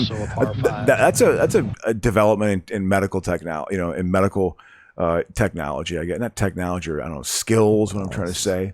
I got this. Where they can just take a different vein and like, don't change your habits. Don't change your diet. No, we'll just put more veins in your heart from across your body and circumvent that so you can continue your same habits. We don't want those to change. Well, here's what we'll do here then. So this is I found the TV schedules from that era. So yeah, who's on ABC? We got an NFL. It doesn't say who's listed. It's a shame. Let's pop it on. I don't know who did it. I don't. What do you mean? I can't. It just says NFL preseason game. It's not a link to a game. No, let me see. Okay. I don't think so. No, yeah, it just says right. NFL preseason football. Okay, shoot. Okay, that's okay. Look, you can see the. Let's see the different episodes of NFL. Look at 1988. Look at that shit. Wow. All right. Yeah, we can't see what individual game it did. Yep. No, that's okay. So but yeah, after you had there was a lot of Lois and Clark around here. Yeah. Martin living single, New York undercover. You could buy Martin was huge, man. Martin was a huge show. Oh yeah, huge show. Was that on Fox? Yep. Yeah. And then Friends, I would imagine this is early on in the Friends run. Yeah. Although by 94, yeah. Single Guy. Do you remember Single Guy with Jonathan Silverman? Who I thought was Sarah Silverman's brother, just because of the last name. Yeah, the older brother, maybe. No DVDs available. How about that? That's when you know the show was a goddamn flop. Ooh. Yeah, I never watched. I had heard of it. But there was some bad TV, man. He had like a weird rhythm to his voice that like the way he talked was funny. He kind of said things like this. Yeah. It's kind of like I say it like this. A bit Seinfeldish. Bit Seinfeldy, yeah. And he is, of course, the actor his high water mark is A Weekend at Bernie's, correct? Isn't that what it is? Yeah, exactly. Second fiddle to Weekend at Bernie's. Yeah. I feel like McCarthy went away and fucking Silverman Killed was like, this is my fucking time. Although McCarthy was big before that, too. He was in San Elmo's Fire. Do you know what Cheryl and Marilyn real friends are? No. I have no idea. No image available. Ooh. It was a talk show, obviously. Ooh. Marilyn Kentz and Carl Christensen were the host. I have no idea who that is. Yeah. They definitely suicide packed those two together. Yeah, no kidding. Lisa was hot, dude. My dad loved fucking Lisa. Wow. Remember Lisa? Look at that hair. Let me see here. Look at that hair. Look at that bob. Wow. Yeah, it looks like a potted plant on the top of her head. Yeah. I didn't realize they still had bad hairstyles like that then. I remember thinking the 90s was like better hair. I'm obviously wrong. Never my forte. Every once in a while I get a good haircut, but it's rare. But my dad was in love with her. Wow. God, I'm truly turning into this old man. Why, you don't like that? If you matched with her on Tinder, you'd be upset? I bet you no. she's more attractive now. She's probably got long, normal, modern hair. Yeah. No, but God, who I've attracted? Wow. Wow. My online presence is... I don't got a lot of good online game. So the next day was a Friday, so we have straight up fucking TGIF in its fucking prime, dude. Family Matters, Boy Meets World, Step by Step, Hanging with Mr. Cooper. Ooh, Hanging with Mr. Cooper was a show. Yeah, absolutely. It was. Yep, yeah. That seems like something you would be right prime to audition for. Yeah, well, I knew it. Was it Curry? Isn't it the comic? Yeah. Yeah, I remember when W. Kamau Bell first moved to San Francisco. Oh, that one I do have.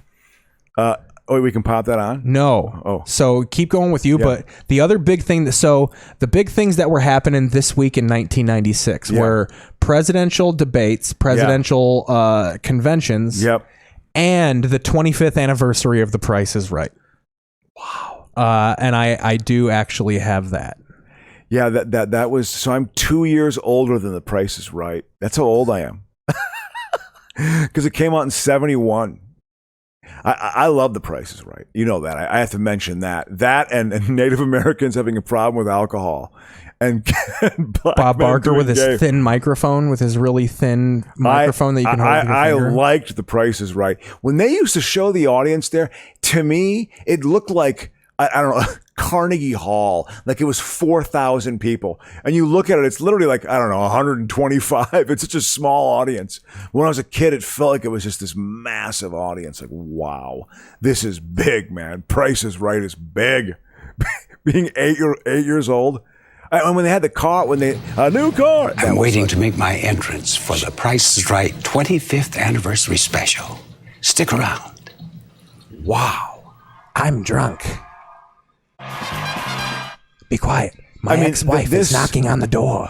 Well, he was nailing one of these women. Like he totally like sexually harassed these women. He was he had a relationship with one of them. Hey, I'm getting a blowjob underneath the camera right now. Don't say anything. For The Price is Right 25th. This is how he talks. His voice. What is he? Jack Palance? This is how he talked to all. What's going on? This is how he talked to all of his interns.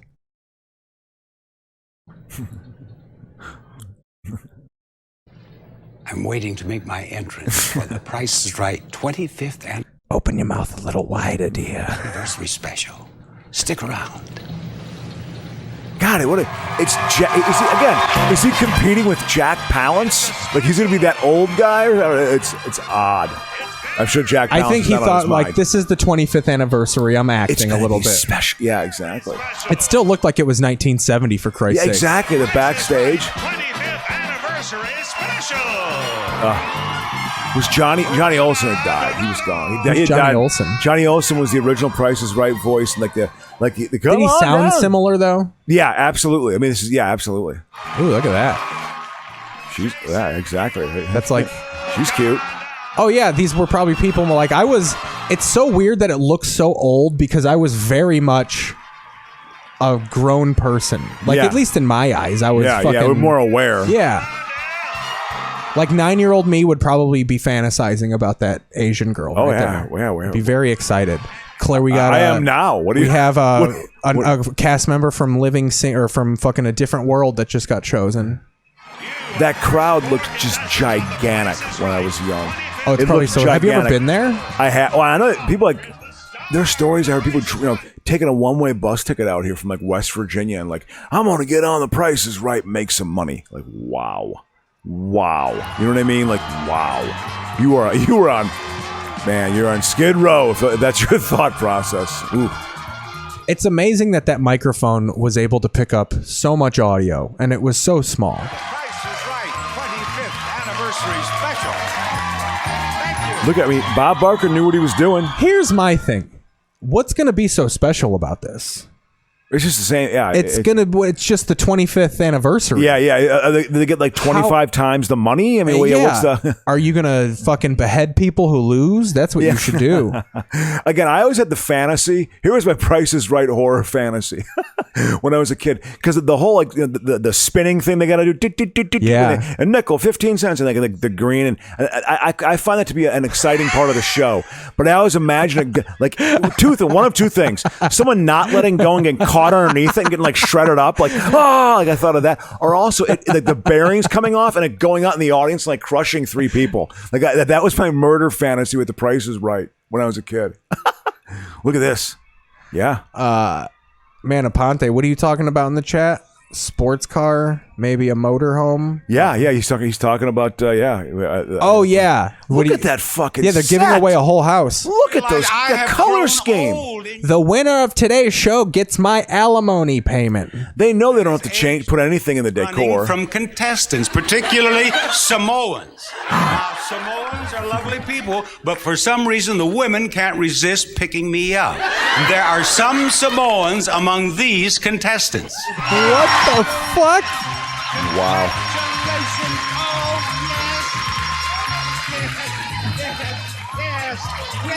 He's like an old man, you know what I mean? He can't deal with it. Oh, he's grinding his old Peter all up in that fucking sweater. He got sexual harassment charges. He's painting all those white colors. They're like, whoa! Did he smooch her? He's trying to make out with this chick. Oh, calm down, Connie Chung. The Samoans.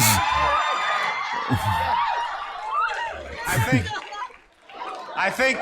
Man, look at that mullet. People were still mulleted hard. Yeah, absolutely.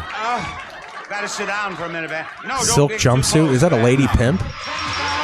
Oh, look at that. There's look at this. Rob Aponte mentioned Mel Carter. He's trying to get away from her. Is that Bob Barker? Yes. That's the Bob Barker I remember. He went to hell in a handbasket quick. You think he was hitting the sauce? He had to be hitting the sauce. Although, when did he die? Isn't he like 101 years old? He might be still alive. Like I think he might still be alive. And he's like 101. Like he might be 3 triple digits, man. Let's look it up. We're looking up if Bob Barker's alive. Aponte, is Bob Barker alive?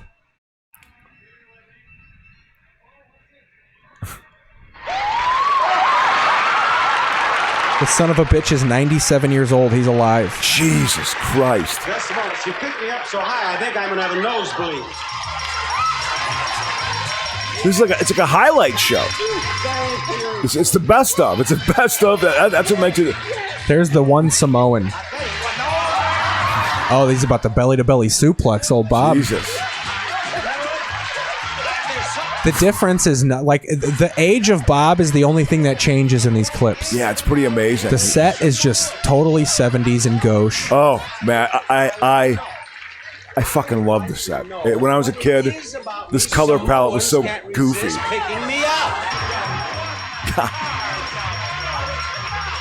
that the Colonel? You think one person saw it and were like, "You got to pick up Bob"? Yeah. now. Oh yeah. I think that became a thing. I usually don't let Scandinavians touch me, but I'll take an exception. But I mean, he's fit though. You wouldn't have to be from Samoa. He just keeps making that joke. He's hitting the Samoan joke. You hear? Can you believe that was 3 years ago? Yeah. No, he aged. There's no doubt about that, man. I mean, he aged hard. This California sun. Again, I think he was sexually harassing a couple of these women. It's like he's the president. His hair went from it's presidential. Yeah. That his hair went. The stress of running The Price is Right aged Bob Barker. At the same time, shit, man, he's 25 years older, you know? Oh, so Aponte says it was a big deal that he went gray overnight, basically. Yeah. I'm not covering up shit. Just for pussies is what I call it. For a moment to remind you, of course, many of you know, the lovely Janice Pennington has been with us for all the 24 years on Look how uncomfortable she is. Wow. That's right. Wow, that's your job. You're She just a face. still won't look me in the eyes after I tweaked her nipple randomly walking down the hall. Well, I think he was actually having sex, a consistent relationship with a couple of these women. Catastrophe. Look at this. I think he was. I think he was having a relationship. This is the next item up for bids, and the price is right. It's a freezer. Look at Janice. That looks like a cast member from The Good Times right there. Yeah, absolutely. Automatic contact freezing puts food on or below a frying pan. Oh, it almost killed her. They got it just packed. You'd think a woman would know how to handle a refrigerator. She had a good joke there. She came back. She didn't break character. Look how terrible they all look. The show just destroys your looks. Yeah, well, the age bug being under those hot lamps. Oh, and they do it every day. You Yeah, got to be there for yeah. all these fucking women that are home.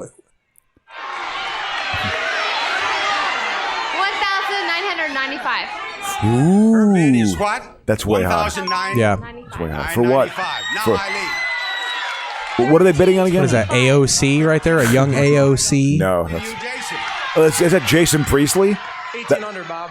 He says $1,800. If I still dress like that, would that be okay? Not the color, the acid wash, no. Don't tuck it either. Yeah, no, I never But tuck all of those clothing items are still suitable.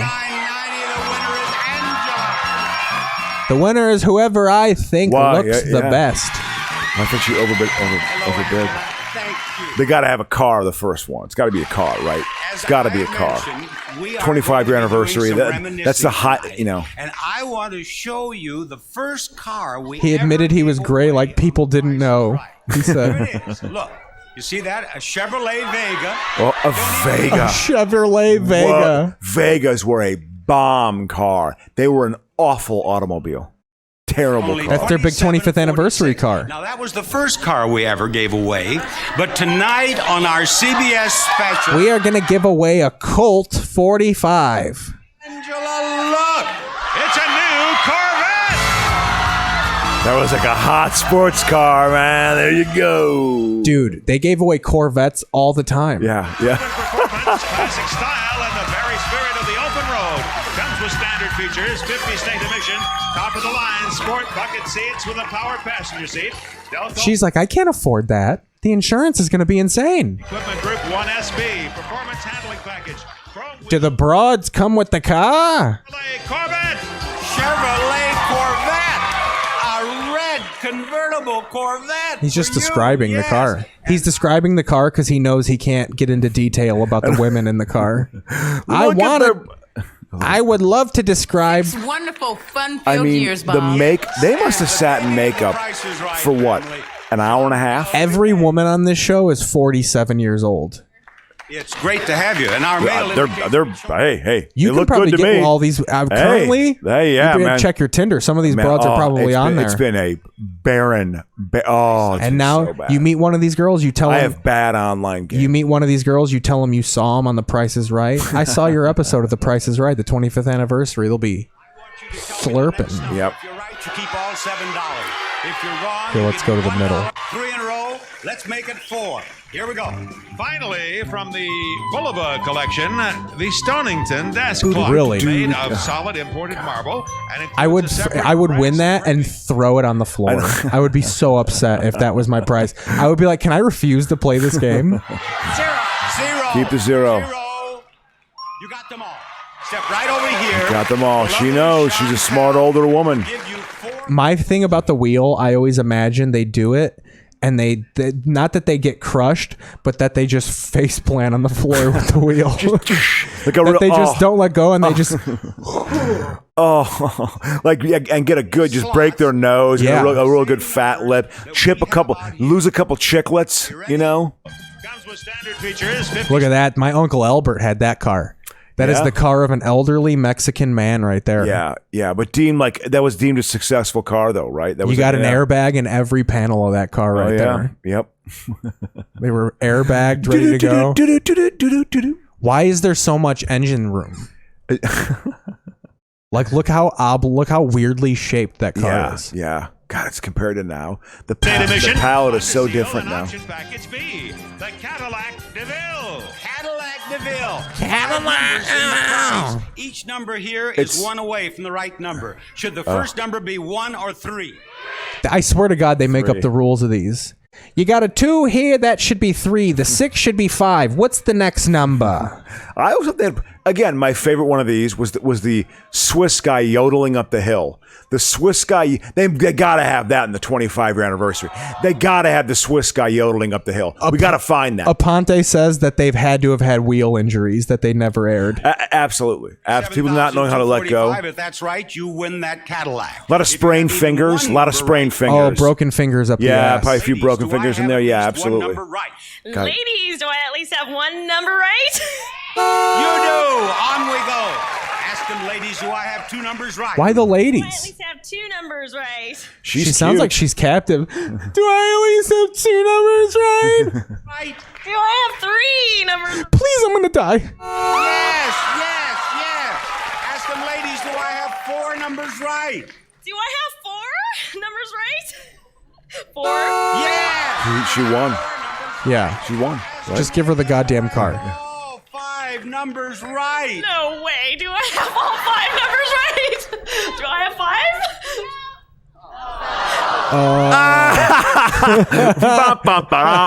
5? The rug got pulled out. They all just start laughing at her like Carrie. So it's what number is wrong? She has to figure out the one number that's wrong. This is hard. I couldn't do it. The 2 is going to be changed to a 0. 37,045. I mean, it's almost impossible to get this. I feel like there should be some within range. Well, you didn't get it, but we're still going to give you the prize. Here's the change. Next digit is a 0. You know that you win. Is it a 0?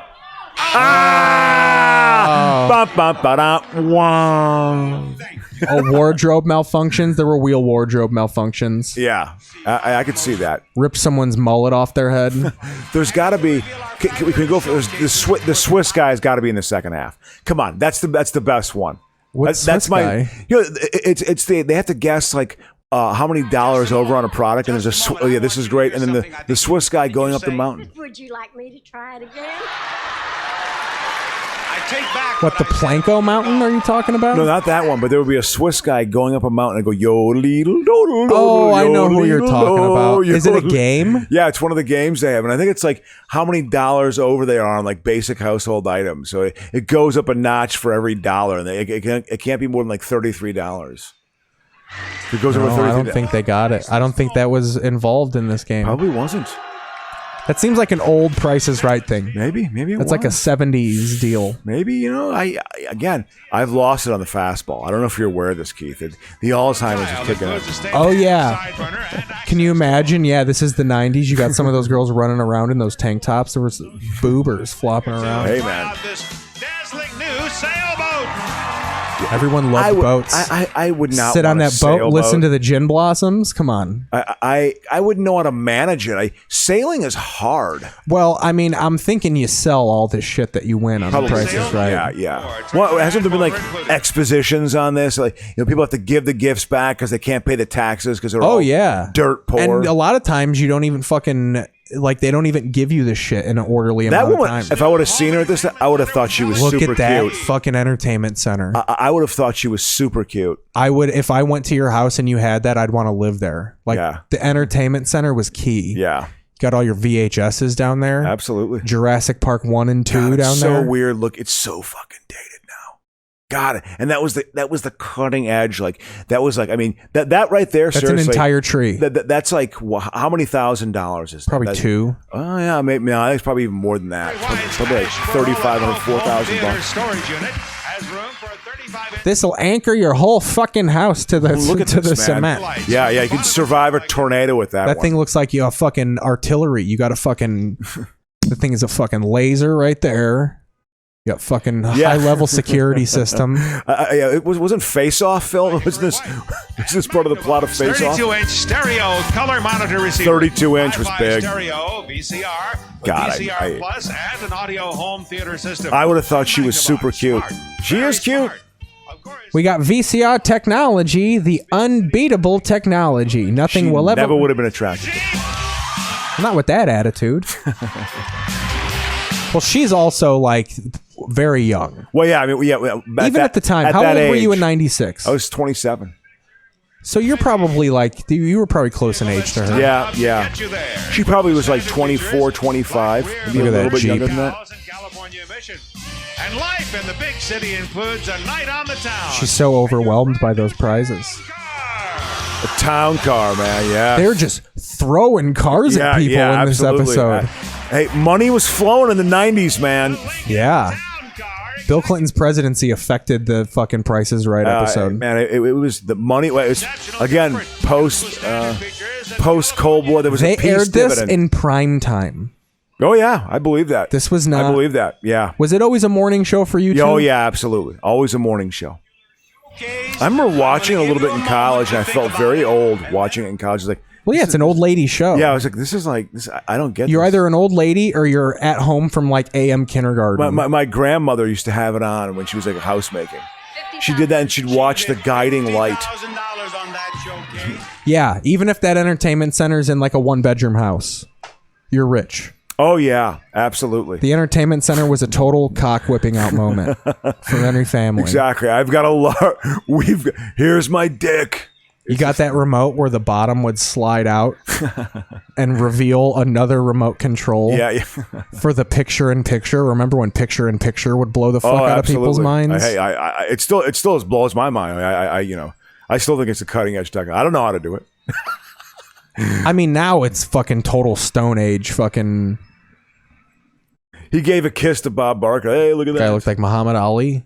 I'll give you a kiss. That bitch's name is Country. Price of your showcase Jesus. is $70,000. Oh, you don't have a clue what you're doing. Angela's our winner.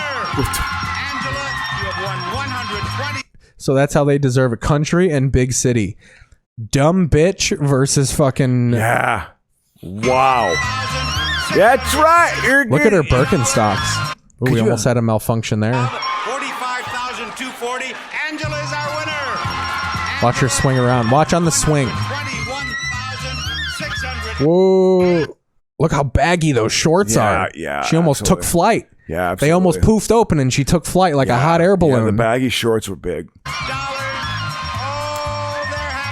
Look how high-waisted that fucking all those pants are. That's a look now again, and I don't like it. like it. The I don't mom like jean, it. yeah. I don't like it. I don't. Is it an ironic goof thing?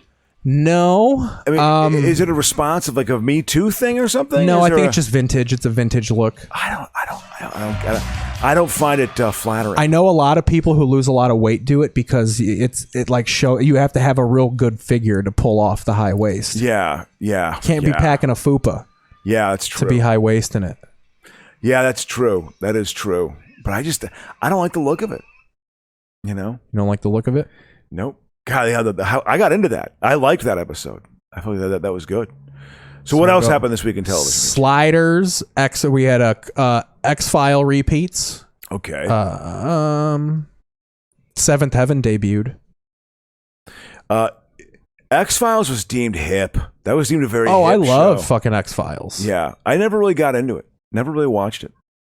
There was the ABC Saturday Night Movie. You have to understand, back then, Keith, I went through a phase where I didn't own a television set for like 3 years. Probably 2 different times I didn't own a television set for a combined 5 to 6 years. Was that a choice, or you just didn't? Yeah, that was a choice. Really afford one. That was a choice. Didn't like anything that was on TV. No, TV is not. I don't like it. It wasn't worth it. I don't like it. I've given up on it. I was a hipster back then. I don't know if you know. I was a Gen X hipster. Dude, listen to these WB shows. Kirk, Brotherly Love, The Parenthood, the Steve Harvey Show. That actually took off. That guy, Steve Harvey, had a career. Yeah, absolutely. Unhappily Ever After, Life with Roger. Old Kirk, he committed suicide. Oh, seriously? I'm just kidding. Oh, yeah. I don't know. Seriously. Yeah, I don't know. I have no idea the history of that obscure show. Look at these fucking Friday night. This is back when cable couldn't get dick pulled for movies. Look at this, the fucking the Monday night movie, New Passages. Ooh. Fox Movie Special, Unlawful Entry. Ooh. NBC Movies, The Distinguished Gentleman. I find the whole measurement of this to actually be kind of interesting. I genuinely do. Of how it literally is minutes watched. Like if you get someone to watch like 8 minutes of your show, that's okay. Well, that's just streaming. Yeah. That's just the way they do streaming. Jesus. So boys in the chat, we're revealing the American Television League here. And the way this is going to work is we're going to start, every show will start with their base rating of how many million people watch, or 100,000 people watch, or dozens of people watch if you're a fucking Vice show. Yeah. Boy, are people not watching those shows. ESPN's getting 200,000 people per fucking, like 300,000 people watch SportsCenter. Jesus It's Christ. Pitiful ratings. Jesus. So that is just amazing. You're gonna get your base rating, and then every week it's gonna depend on if you get more or less viewers or stay average. So if you have a ratings increase, you're gonna get 3 super rating points. If you have an average rating, you're gonna get 1, and if you lose viewers, you're gonna get nothing. It's gonna run like soccer. So the current standings right now, most of the big shows are off right now. They're coming back. September, every week, a big slate of shows will come back. Okay. But right now in the prime time, number 1, we got Love Island.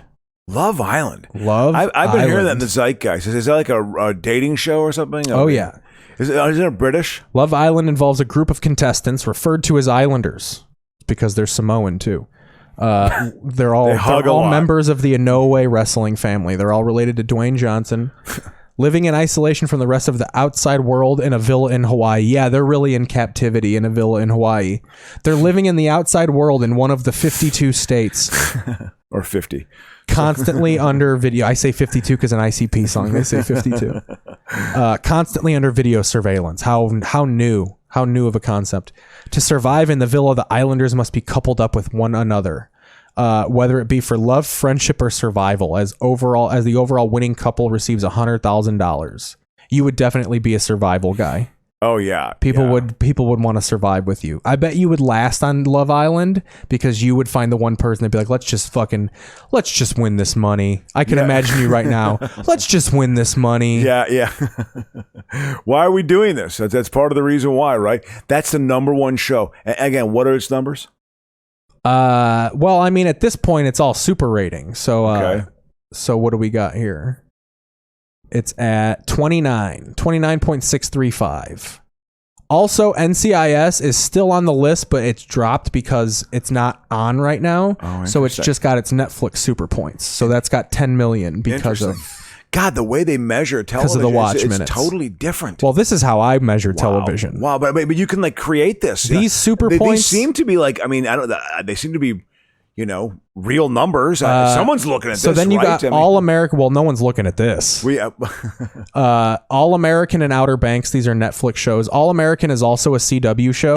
I feel like the pandemic kicked the Netflix numbers for a lot of these CW shows because there was nothing on TV.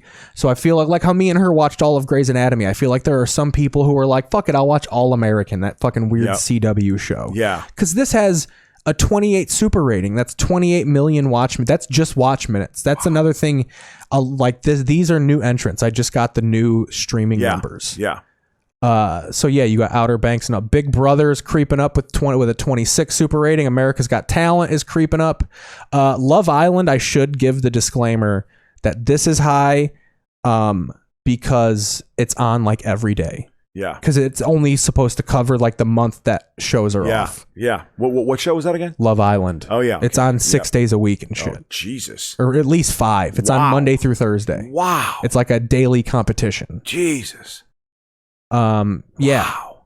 And then, but this is why it's exciting. The landscape of TV is so different. But this is why it's exciting to do it this way, because doing it the old way, these CW shows, Outpost and Burden of Truth, they would sit at the bottom of the league because they always just have 200,000-300,000 viewers. Yeah. So but if they have a little spike, they're in the prime time now because they've been. I mean, it's probably 2,000 people every week, but they're getting new viewers every week. God, that to me is a gauge of the popularity of a show. Are new people finding out about it? Yeah, absolutely. So the numbers are growing. They're growing. Yeah. We got the $100,000 pyramid, big game show time right now. Celebrity dating game. Yeah, that makes sense. Celebrity. There's Celebrity Family Feud. I remember when it used to be the $25,000 pyramid. Yeah, Dick there was Clark only 20. They could only afford $25,000. Yeah, it was Dick Clark. I mean, it was $25,000 pyramid. That's hilarious. Yeah, Dick Clark. I liked Card Sharks a little bit. I remember watching Card Sharks as like a 12-year-old. I liked Card Sharks. Remember that? Jim Perry hosted it. Aponte says my numbers pass Adams. Seems like real numbers test.